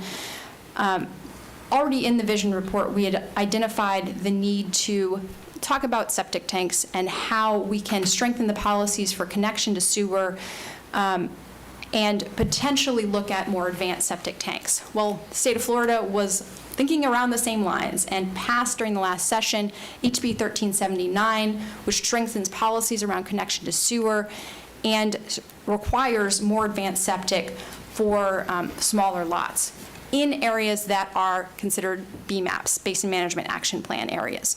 So this covers a large portion of Seminole County, although not all of Seminole County. So we'll be back in September with some assistance from our partners in other departments, talking a little more detail about how this gets implemented through the comprehensive plan, what's required by the state, but also whether there's an interest by the board in going beyond what's required by the state to protect other areas that aren't within those basin management action plans. Moving on to the next theme, grow walkable communities and support active lifestyles. The vision strategies here, we're focused on creating mixed-use walkable communities, particularly in those redevelopment in centers and corridors, which is part of how we provide more housing options within the county and encouraging infill and redevelopment of those vacant and underutilized parcels. And connected with that, get active, expanding the trail network to serve urban areas, particularly supplementing the county's already great recreational trail network system, expanding parks and rec opportunities and access to water bodies. We're really going to focus here on the future land use pieces of that, so leaning more on the creating walkable places, which has to do with how new development happens. So this is our second goal that we're mentioning today. We'll only mention 3 of the 5 goals today. So this goal is to encourage efficient use of land and infrastructure, supply adequate varied housing choices, and support business opportunities by creating and enhancing economically vibrant, active places that enable multimodal transportation. You'll remember that you're already reviewing updates to the Land Development Code standards that are very consistent with this in terms of the mixed-use corridor development district and the missing middle alternative standards. We talked a little bit during the vision process about the expected growth within Seminole County, 90,000 new residents by 2045. I would say, of course, this process started right at the kind of beginning, middle of COVID, and I think growth has not slowed down since then. So if anything, these estimates may be conservative. We also know that the rent is going up. So we've worked with some economic partners within our group to do a little more detailed dive into how the housing market looks right now in Seminole County, specifically the multifamily housing market, which is where a lot of the rental is occurring. And we see that rents have consistently been going up for many years, but really saw a hike within the 2020 to 2022 timeframe. And we're hearing about that in the news, and many of our friends and family are feeling it in their personal budgets. So we talked about how, generally speaking, the framework that the county has can accommodate the growth that's expected. And that framework means maintaining the rural east as rural, maintaining the Wekiva River Protection Area as lower intensity and rural, and encouraging redevelopment in centers and corridors. There's the asterisk there is that the county has done a great job of preserving the rural areas. That redevelopment in centers and corridors has been in the comprehensive plan since 2012, but hasn't really been happening in a robust way. I got to get the angle exactly right on this PowerPoint. So a big part of our expected work on this project was to take a look specifically at the centers and corridors policies. Those centers and corridors policies have been in the comprehensive plan since 2012, but they are, want to make sure everybody can hear me. But there really just hasn't been a lot of activity under those policies. So essentially, this is an area of substantive change where we're proposing a complete reworking of these, not a change to the map, so the map would stay the same, but a reworking of this centers and corridors policies so that it actually functions as intended. And I mentioned that we brought in our economic partners to look at this more closely. The county wants to steer growth towards more walkable infill and redevelopment. But the reality is that it's harder for developers to redevelop a grayfield site, a parking lot, an underutilized commercial parcel than it is to go out and develop vacant land. And this goes for any sort of development, but including multifamily. We're looking specifically at multifamily to kind of focus that lens because we also are looking at the housing issue as well. So it's, if the county wants to see this kind of redevelopment happen, it's important to make sure that the policies and the standards are aligned with what people actually want to build. So we went back to 2013 and looked at some of these trends, actually going all the way back to the 1970s to look at the growth trends. A quarter of the multifamily units in Seminole County were actually built in the 80s. Since then, there's been a lower but kind of consistent growth in multifamily over the decades. Although if we look at that green segment there, 13.3%, that's the 2020s. We're only in 2023. So 13% of the counties, and this is inclusive of the city, so it's not just unincorporated, 13% of the multifamily in Seminole County was developed in just the first third of the 2020s. So we expect that to continue if it's allowed to grow, and if it's not, then we'll see the rent implications of that. So we're not going to propose densities today. We're just kind of showing you some examples of what's out there. And again, this is inclusive of the cities. So we have seen the average density going up since over the last couple of decades, starting with 19 units an acre in the 2000s and going up to 27 units an acre now. That represents a broad range of densities of actual projects, all the way from 8 units an acre to 95 units an acre.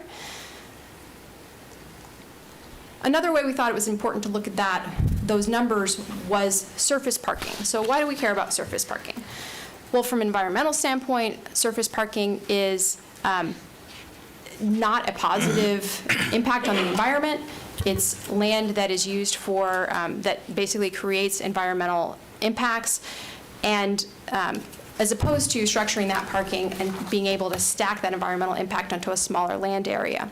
It also has impacts in terms of creating walkable places, because surface parking tends to push people apart. It pushes people who might want to walk somewhere away from the place that they might want to walk. So while walkability is not dependent on structured parking, particularly in these infill and redevelopment scenarios, you tend to see more structured parking in walkable redevelopment, and frankly in any sort of redevelopment in high-cost areas. So we split out the average density by surface and structured parking. Not surprisingly, those with structured parking had significantly higher densities than those with surface parking. So as we look at these densities, essentially we're making a policy decision on whether or not we're going to require people to provide surface parking or allow them to provide structured parking if the economics supports it. Speaking of the economics, we also thought it was important to look at the average rent on surface versus structured parking. Not surprisingly, the average rent on structured parking does tend to be a little bit higher. So where we see that going is the market going to support development with structured parking, which is, again, often what we would be expecting to see in these higher cost redevelopment locations. And what we're seeing is, while there was a pretty big gap between surface and structured parking in the 2000s, that gap seems to be narrowing. And so there may be rents that would support projects with structured parking, so that is something that we really have to think about. So next steps, we're doing developer interviews to validate kind of our research and producing financial scenarios to help understand what densities might make redevelopment supportable in the centers and corridors consistent with the policies that we've been talking about. So that was a lot of information. I'm sure you guys are going to review those a little bit later and happy to answer any questions. And also happy to take any questions back to my financial expert if I can't answer them. And our last section here is maintaining rural places. This is the last section for today. So opposite end of the spectrum. The vision strategies from the vision plan were maintaining the rural boundary, enhancing design guidelines, preserving rural enclaves, and supporting continuing success of rural and agricultural uses. That materializes as a goal for maintaining rural places. The county shall continue to support rural lifestyles and landscapes within its boundaries by maintaining areas of rural character and cultivating agricultural and resource-based businesses. And we, again, we're fleshing out the objectives related to that.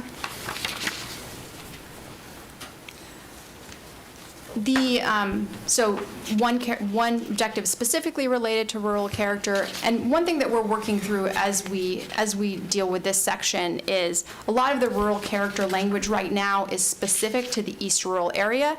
As we're talking about rural enclaves, do we have the same? Do we extend that language to those rural enclaves, or do we create new language that expresses kind of the unique character of some of these other rural areas within the county that are not in the East Rural area? A couple of technical updates. The East Rural area is referred to differently a little bit within different areas of the comprehensive plan, so we want to make sure that language is consistent. The rural charter boundary line is the kind of official language, and we want to make sure that that is consistent throughout the plan so that we have so that we don't have any confusion there. There's also some land areas that were part of the East Rural area before the charter boundary was in place, but have already urbanized, so they're not really applicable. There's also a need to clarify some of the review standards for the East Rural area, but essentially there's not really substantive changes to the existing policies, just clarifications. Rural Enclaves is, as we said, a new initiative that we've been working on with staff for some time. We actually went into a good bit of detail on this within the vision plan, so I'm not going to spend a lot of time on it. What we're proposing really hasn't changed since the vision plan, and that was one of our more detailed pieces. But basically, it's about maintaining the lifestyle preferences of the people that live there, also slowing the need to expand urban services and managing that, as well as providing transitions and buffers to existing rural and natural areas. And this is similar. So.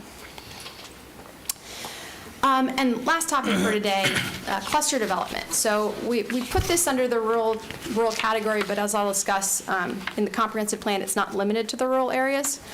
So cluster development is mentioned throughout the comprehensive plan in a number of different contexts. And realistically, this is what we think is an area with a strong need for clarifications, because it's listed with different goals, it's listed for different geographies, but there's not a lot of clarity on how it would be implemented differently in those different places and with those different goals.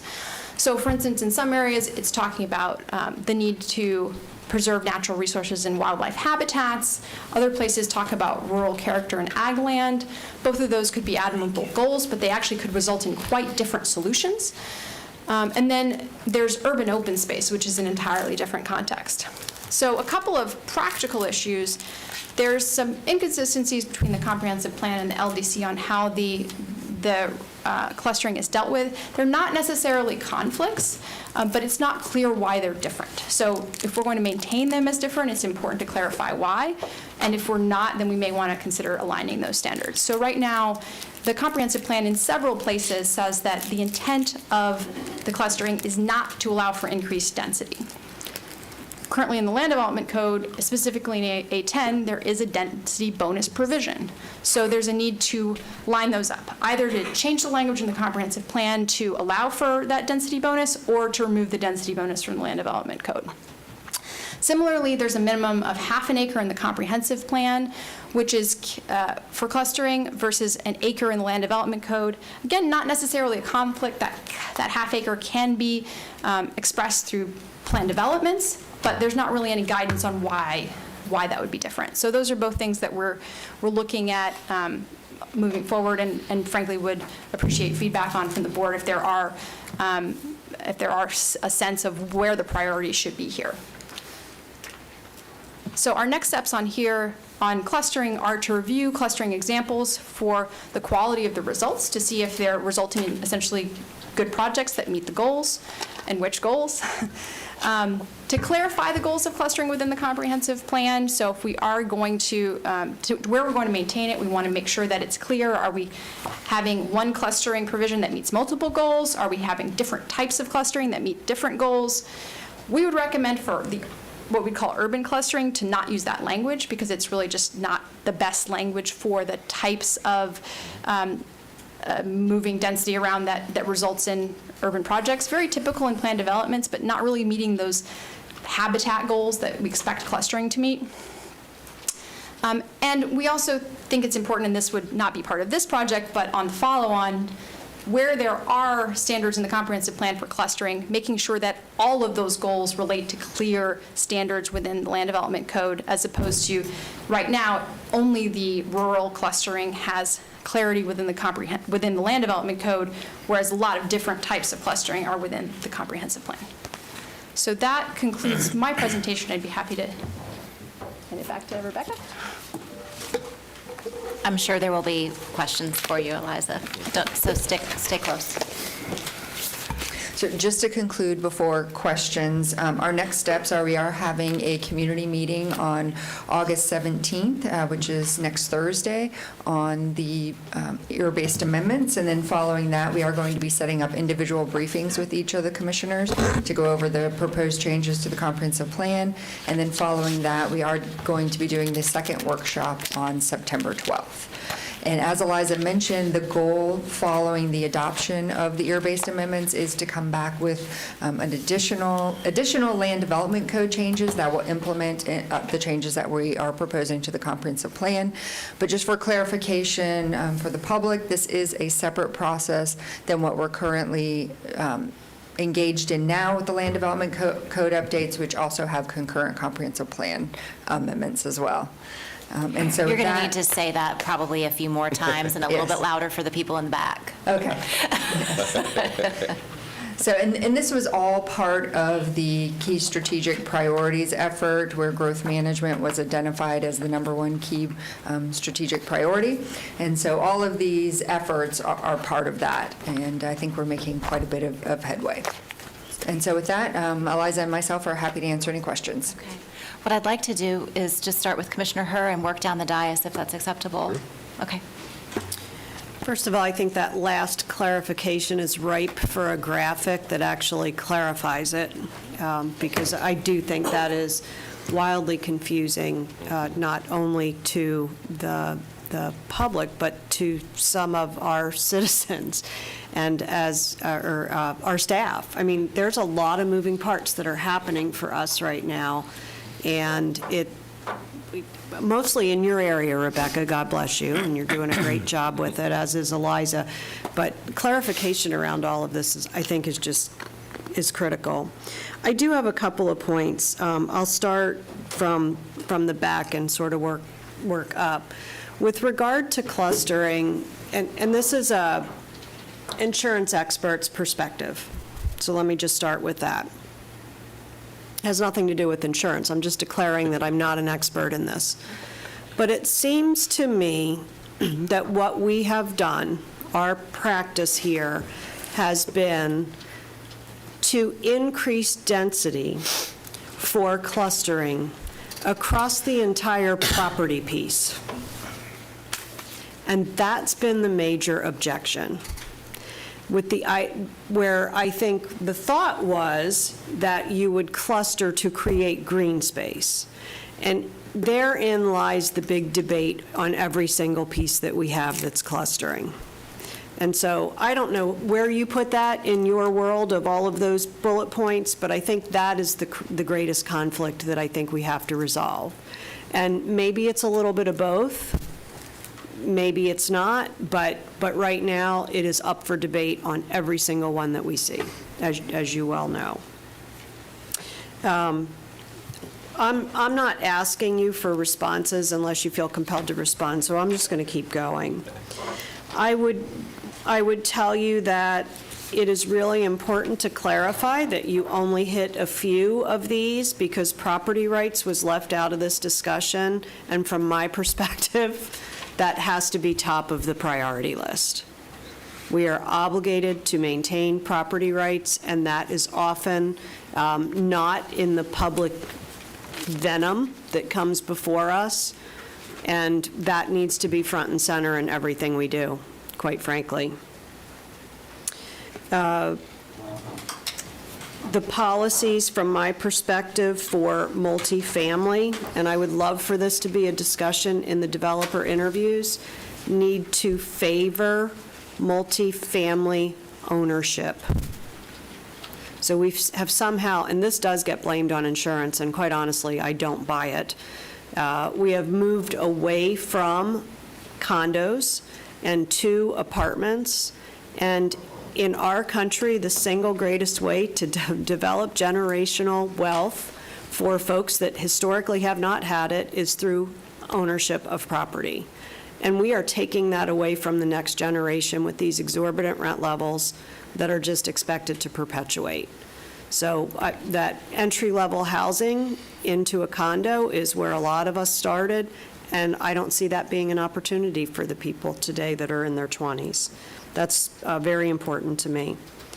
And then the last note is really for the county manager, and I am going to ask you to further explain your perspective on this. Is it really, we only do this once every 11 years? Is that typical? But the year is every 6 or 7 years? But Yes. we haven't touched some of this stuff for 11 years. You're doing the ear, but we are not doing the stuff behind the ear, like cleaning behind the ear. That's always a thing. Yes, so the state requires every jurisdiction to do an evaluation and appraisal report every 7 years.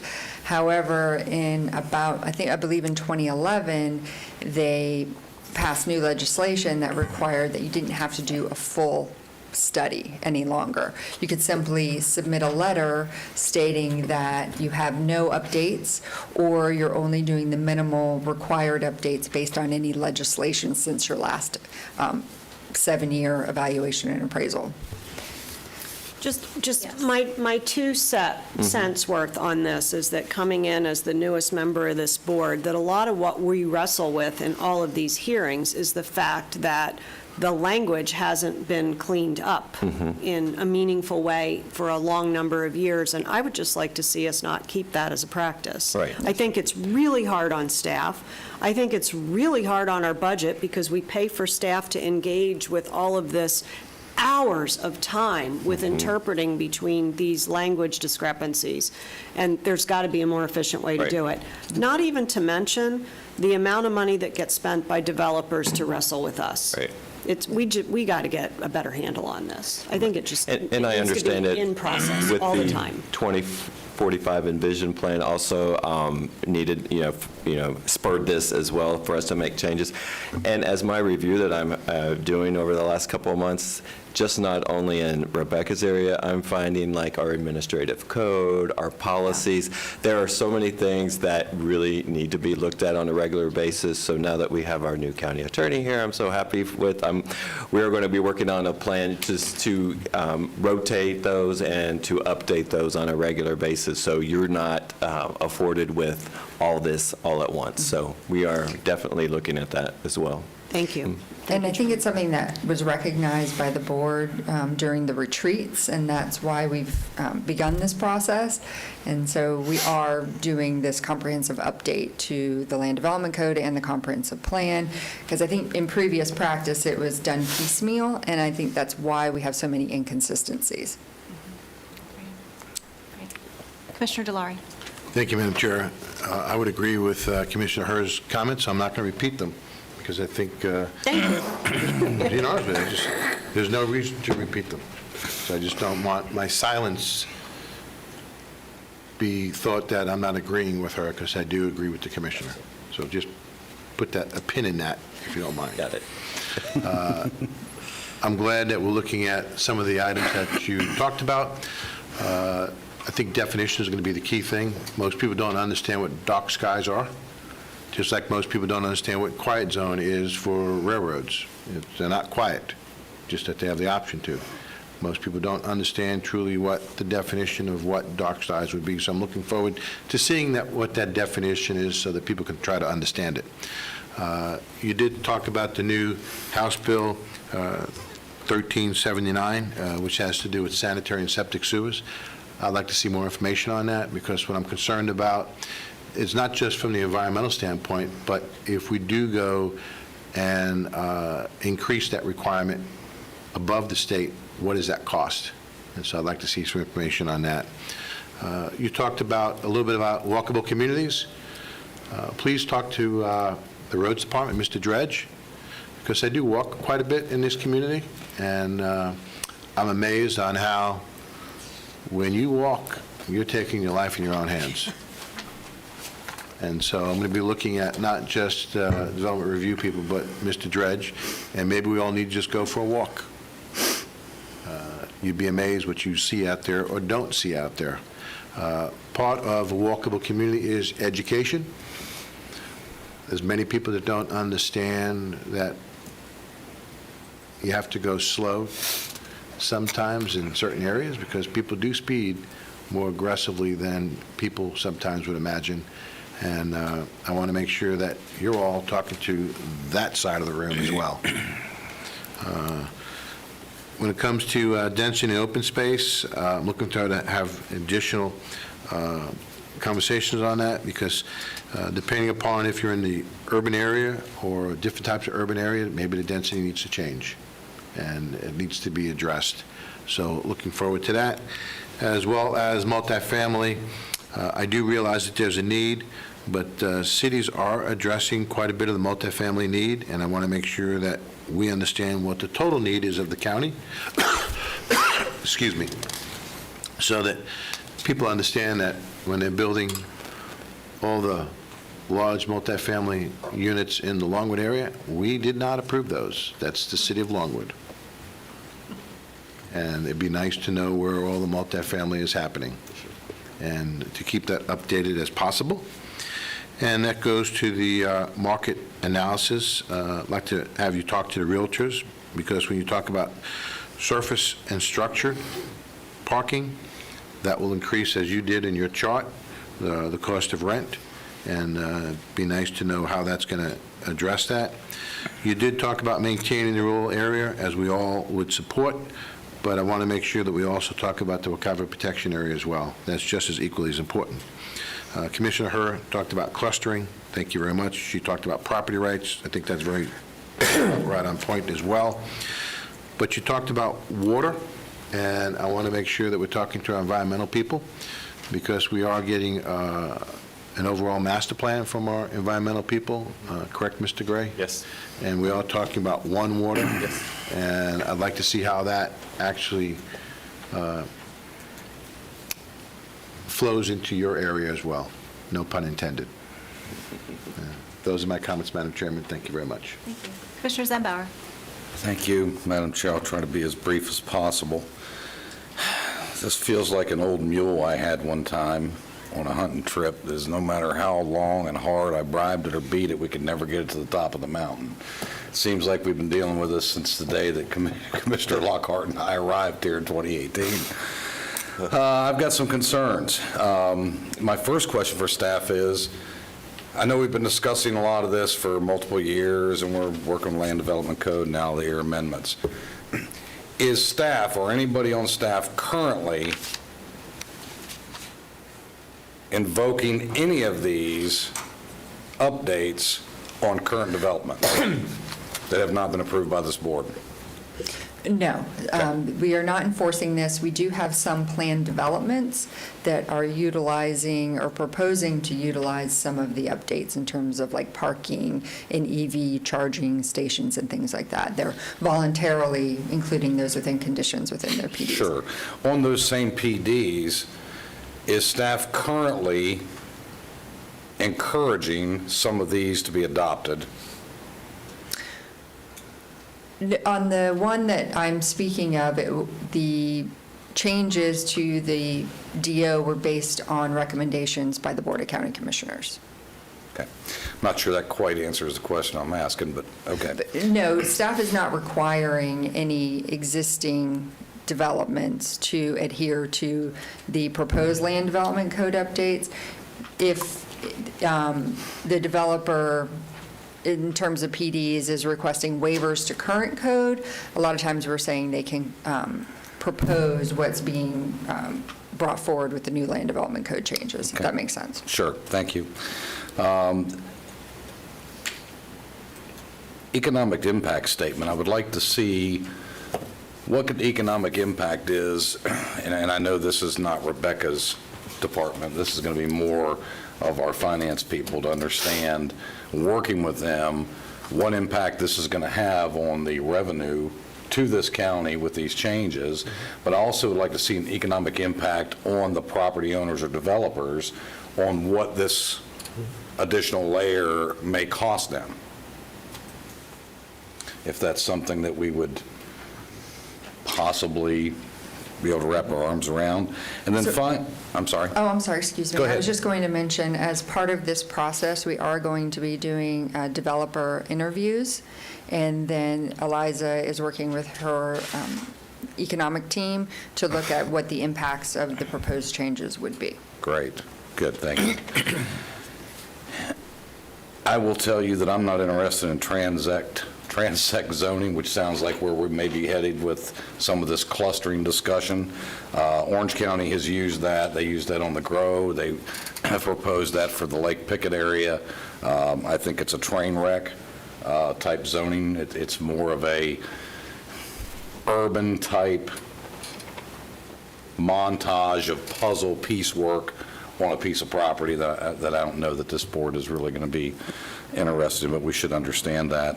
I also have concerns that we ensure that whatever changes we make, that anything that's left at a staff level decision has a great deal of clarity and a great deal of guidance in the interpretation of that, so it's interpreted equally across the board for all applicants.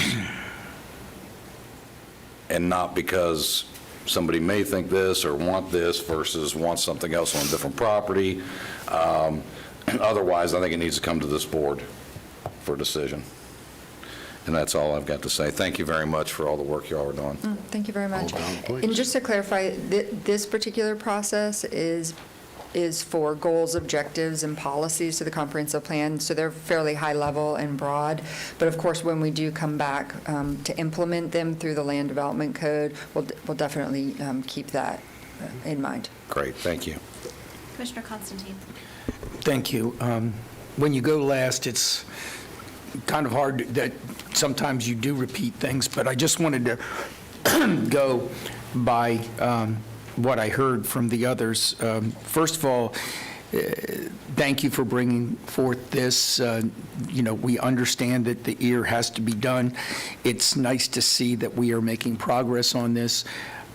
This is at a much higher level plane, so we're not talking about specifics, but we're talking about goals. But many of the goals that are in there, we have talked about some of the specifics before as we move forward. Certainly, we always have to keep, because it is the law of the land and because it is the right thing to do, the private property rights, no question about it. At the same time, we want to make sure that we are protecting the rights of the citizens that exist, that already are here, and their concerns. Clustering, we talked about clustering and the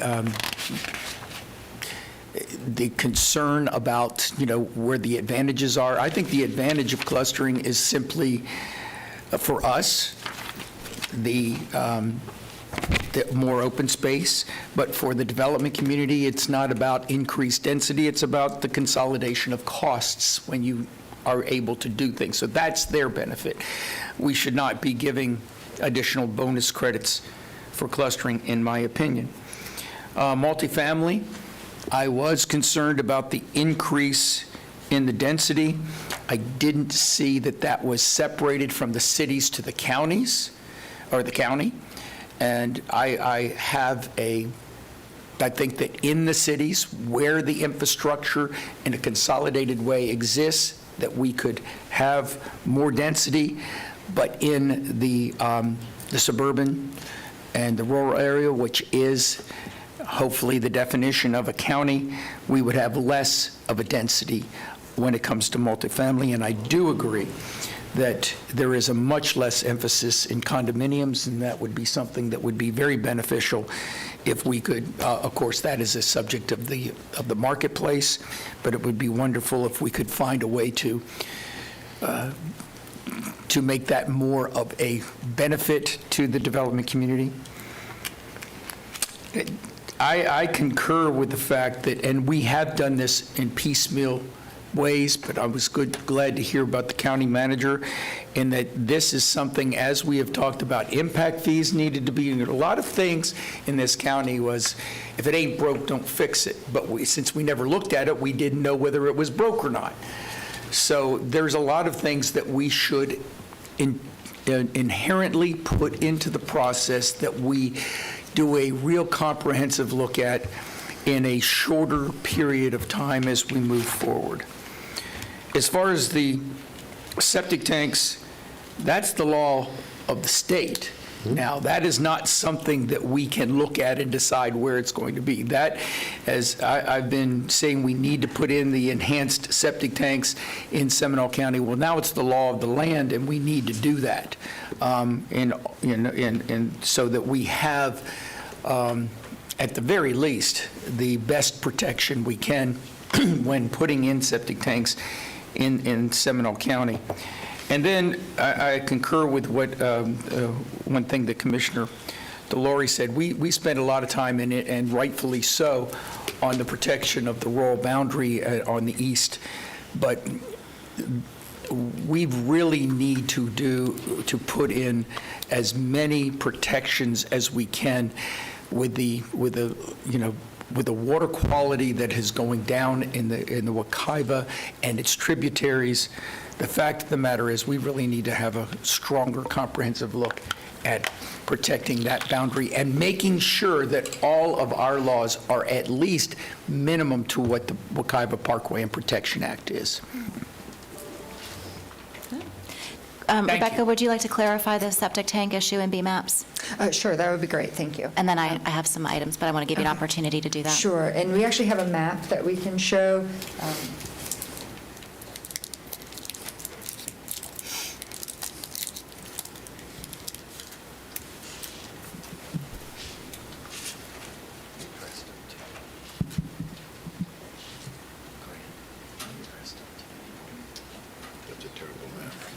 So as Eliza mentioned, a majority of the county is covered by the new law that requires the advanced septic tanks, but there are areas which you can see in the white that are not included within that requirement. The health department is enforcing that new requirement as we speak, but there are areas that aren't covered. So in our next work session, we did want to discuss whether the county wanted to expand that requirement or stay with the requirements of the state law. Madam Chairman? Commissioner Delory. I appreciate, Rebecca, you showing this map and the chairman for asking you, but I really can't read that. If you could just get us a hard copy to our office, I'd greatly appreciate it. It looks like the majority of your district doesn't require advanced septic. I can't read the legend. The real question is, do you want your district to enhance additional rules? Most of the area in District 1 are on sewer. Understood. I understand that, but Thank you. I appreciate you doing that because I think I can't read that. clarification of what will actually be asked for is important. So, I would say that when you bring that to us, one of the questions that I will have is, what is the impact going to be financially to these new homes that are being built? I think these systems may do wonders for the environment, but they're probably not going to do much for mortgage payments. Yes, and we have started some of that analysis with the help of environmental services. So when we do the individual briefings, we can go into that in more detail. Madam Chair, just on this map, I know I can't read the entire legend, but at some point, can you overlay any utility areas that the areas have for sewer? Sure, we can do that with GIS. And I can pass around, I have an extra copy, just if anyone's curious. We can wait. Commissioner Zembauer? To that point, as I look at this map, good majority of the omitted area is actually state-owned land, county-owned land, St. John's Water Management-owned land, and some skirting in District 1 and District 2 in the rural area, which would be, I'd say, west of that transect line that you see that's running perpendicular through that white area, which would be more over towards the Oviedo area and so forth. And District 4? Yes. Okay. If you would pass the map around, that'd be great. Just regarding the community meeting that you mentioned coming up on August 17th, I'm hopeful that we're working with our Community Information Department to make sure that we're advertising that as broadly as possible so people know that they can participate. Okay, great. And then the Be Green strategies, want to make sure that we're looking in the mirror at our own projects that we're doing for the county. As I look at some of our current properties, they're not exactly green in terms of landscaping, water use, those kinds of things. So I know this is high level, but maybe some type of language that would point the finger at ourselves. Madam Chair, do they know where the August 17th meeting is going to be? Because that hasn't been mentioned. Yes, it is here in the chambers at 6 p.m. Great. And then on preservation, water resources preservation and protection, the phrase is very broad, probably intentionally. Preserving water quality and quantity through conservation efforts and nature-based solutions. Are we going to outline what some of those solutions may be? And could one of them be the natural retention? There's a phrase for it. Commissioner Delory will have it off the tip of his tongue that has to do with not doing like we normally do in Florida, digging a big square pit and then putting a fence around it. What is that called? There's a number, biomimicry, or there's a number of different. Something where you didn't have to take out all the trees. You could actually. It's like low impact. You can do low There's impact. low impact development, that's one solution. There's kind of nature-based systems. There's a whole. Can you spend some time educating us on that piece as well? Sure. Because I know that that's something that's been brought up repeatedly. Storage. And yes, these are the very high-level goals. There's reams of paper behind each of these goals that are going to provide more detail. That's the devil in the details that we need to be watching very closely. And then related to, I already talked about the septic and the depending on who you're talking to and in what circumstance, density can be a four-letter word. And I think we have to be really careful that as we look at these presentations and really digest what you're sharing with us, we have to embrace density in the right place. And I think what this board struggles with is what's the right place. And urban, suburban, corridor, center, maybe you can help us with some definitions so that we can help give you better direction, because I think we all have in our minds, 5 minds, some different perceptions of where that density should go.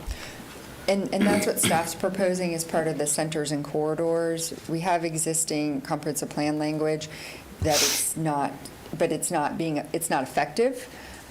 So we're trying to make that effective so we can encourage the density in the right places, which is in the centers and corridors, which is along our major roadways, around our sunrail stations, in our more urban areas, where we do actually have the lower mobility fee. So that's another effort trying to encourage development in those locations. Right. A map, something with colors would be helpful, I think, for our discussions moving forward, so that we can see where that really is. Yes. There's one.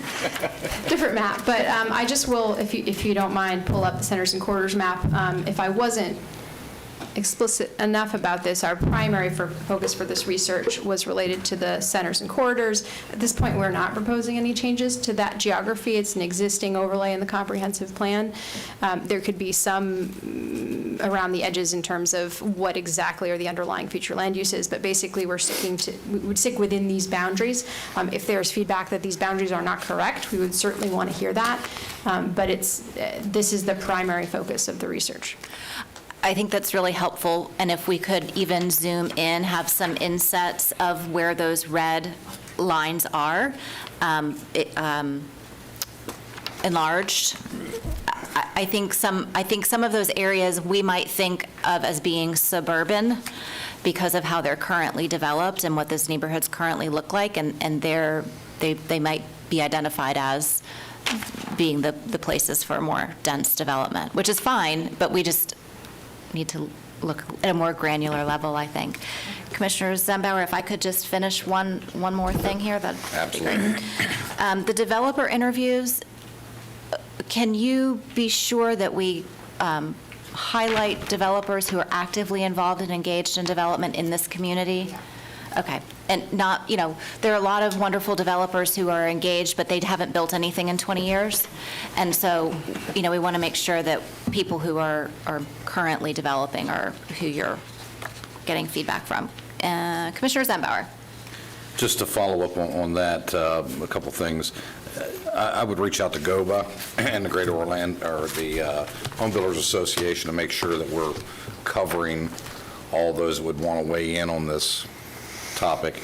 But getting back to the nomenclature and the mapping to be precise or consistent,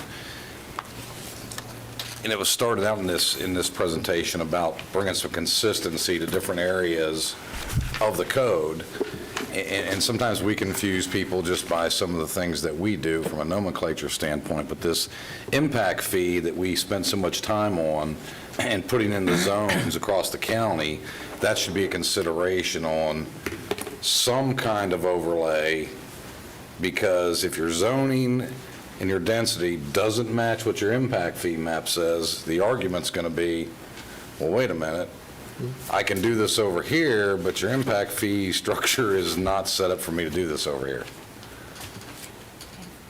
That kind of thing. So, you're going to have people that look at the impact fee map and then look at these other maps and go, well, none of this is like kind of quality to what we're trying to do. So I think we're really going to take a dive at that and make sure it's somewhat consistent. Along the edges, there may be some exceptions that the board may have to make decisions on, but I think that should be a one-off type situation. So, thank you, Madam Chair. Commissioner Delary. Thank you, Madam Chair.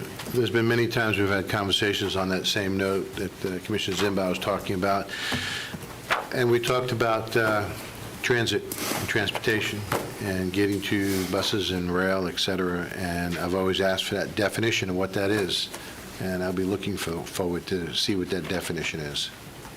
Thank you. Once more with feeling. No, just. No, I think it's, I know, We've it's. had that conversation. It's perennial. I think it's good you keep bringing it up. I'm not for sure. picking on anyone. I think you're all doing a phenomenal job. Do not misunderstand that comment. I get It's it. the old mule trying to get up the mountain, I'm telling you. Is there anything else I know that Mr. for- Dredge will have an answer for us. Is there anything else for Rebecca or Eliza? I'd just like to let Commissioner Zimbauer know that the old mule analogy, we got to find a new one, my friend. And for the record, he's the only one that actually is. Using the old mule analogy. Probably the only one that's ever been around an old mule. Yep. Thank you so much. We appreciate it. Thank you. Thank you. We have about 35 minutes before we would typically break for lunch. If we'd like to go ahead and have county attorneys report anything that you had planned, I want you to introduce yourself and all that good stuff too. And then anything that you think we have time for that we can move from this afternoon up to this morning would be great. Okay. I do have a couple updates. What I was going to do this afternoon, I can do those this morning, or however you want them. I think it'd be good. Now, Kate, we'll give it to you for the county attorney's report. Well, hello, everyone. Happy to be here. Kate Latour. This is my second day. I received a very warm welcome yesterday from everyone at the county attorney's office and other people that I met along the way. And I don't really have anything specific to report. To what extent would you like me to introduce myself? Take a couple minutes and just talk. For folks who weren't here during the interview process and the selection. Take a cue from us. We like to talk a lot. Go ahead. Yeah, just share about maybe about your experience, where you've come from. Sure. Well, I am almost a lifelong Seminole County resident. I've lived in Seminole County since I was around 7 years old. So I'm Seminole County educated, and I'm raising my family in Seminole County. We live in Winter Springs. I am a graduate of Florida State University and Florida State University Law School, and I've been practicing in local government law for about 20 years now. I started out in private practice representing municipalities, including the city of Winter Springs for a while, and then several cities in Brevard County, and then I moved to Orange County in 2014 as an assistant county attorney, and I've worked there for 9.5 years. I became a senior assistant county attorney and managed a portion of the office, and I've sat at dozens and dozens of public meetings of advisory boards and governing bodies, and I was just so excited to see the county attorney position open up here, and here we are. So happy to be here. Great. Welcome. Looking forward to meeting everybody and working with everyone at the county. Fantastic. Thank you so much. And I do think we have a report Mr. Chipak is going to deliver on behalf of the county attorney's office. Great. Welcome, Mr. Chipak. Thank you. Paul Chipak, Deputy County Attorney. One county attorney update item. We did receive a letter, and I informed you last meeting of this, from Southern Legal Counsel questioning our aggressive panhandling ordinance, which is Chapter 232 of the Seminole County Code. And they essentially in their letter asked us to repeal that because they thought it was potentially unconstitutional.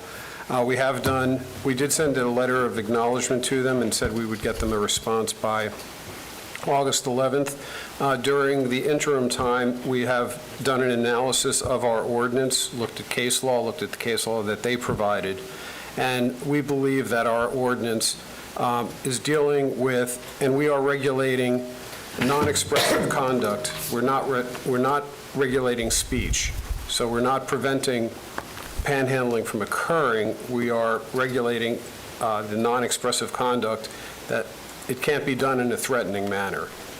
So with that, we believe our ordinance is defensible, and we've coordinated with the Sheriff's Department on this as well.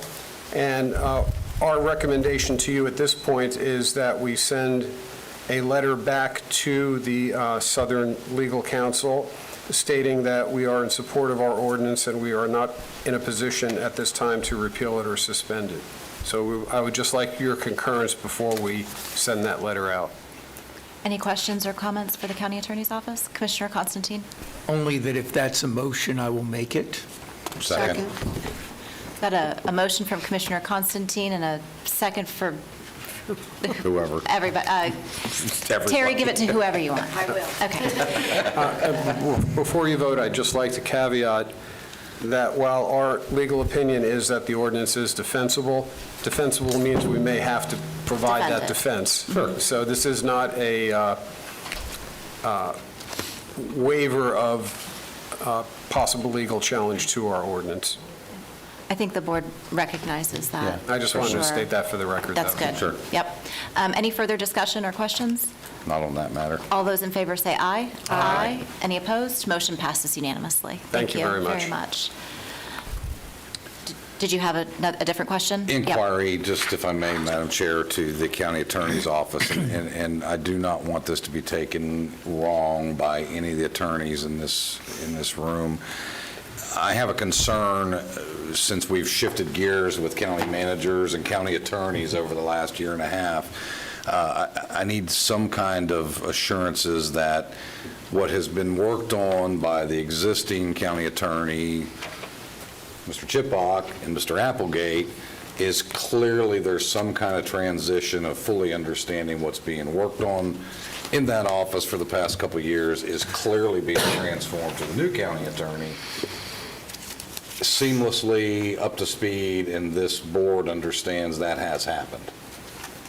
That's a concern I have.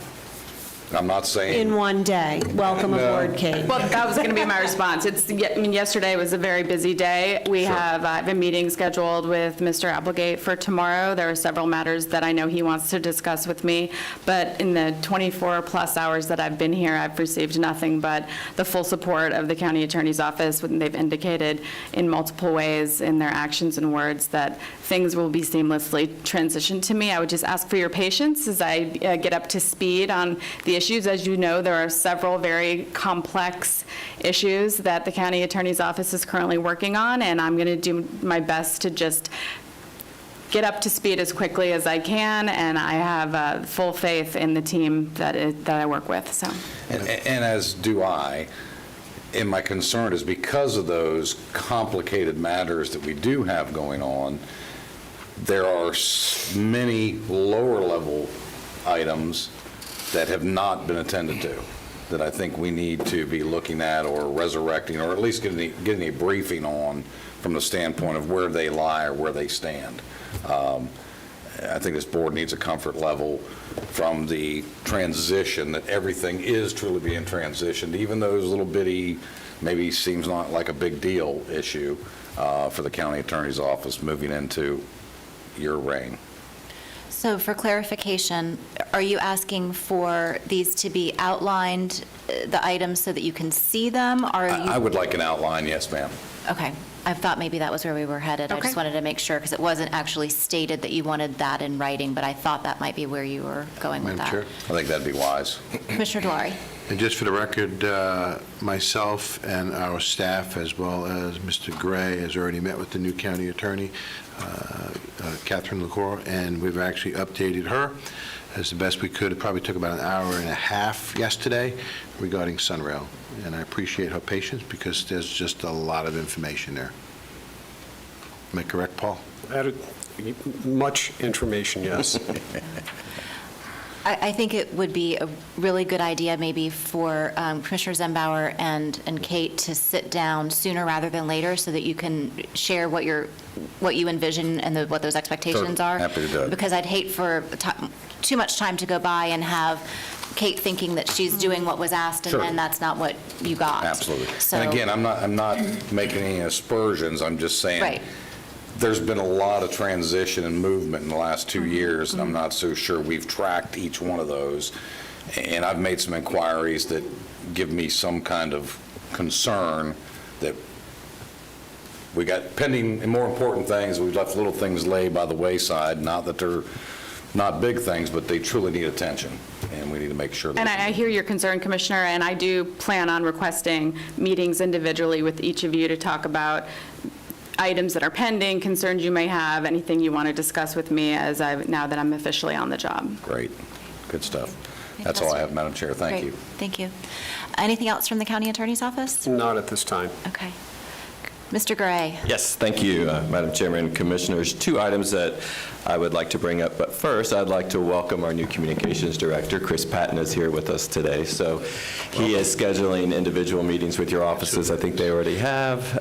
So as you know, we're getting new team members on board, so I just want to ensure that Chris has to you all, that he has a lot of experience. He's been doing this for 20-plus years. His first day was yesterday as well, and he sat in my office until about 6 o'clock last night, giving me all these ideas of stuff that we can do to enhance our communication. So you're going to be seeing a lot of him and how we can reach out both externally and internally in our county. 2 updates. One is the Yarborough property update. This is my monthly update to you all. A lot of things are happening with that. This Friday, August the 11th, Florida Forever is having a meeting. They're not requesting us to speak at this meeting, but we're monitoring it. It probably will be there virtually in case they have any questions, but it's their meeting.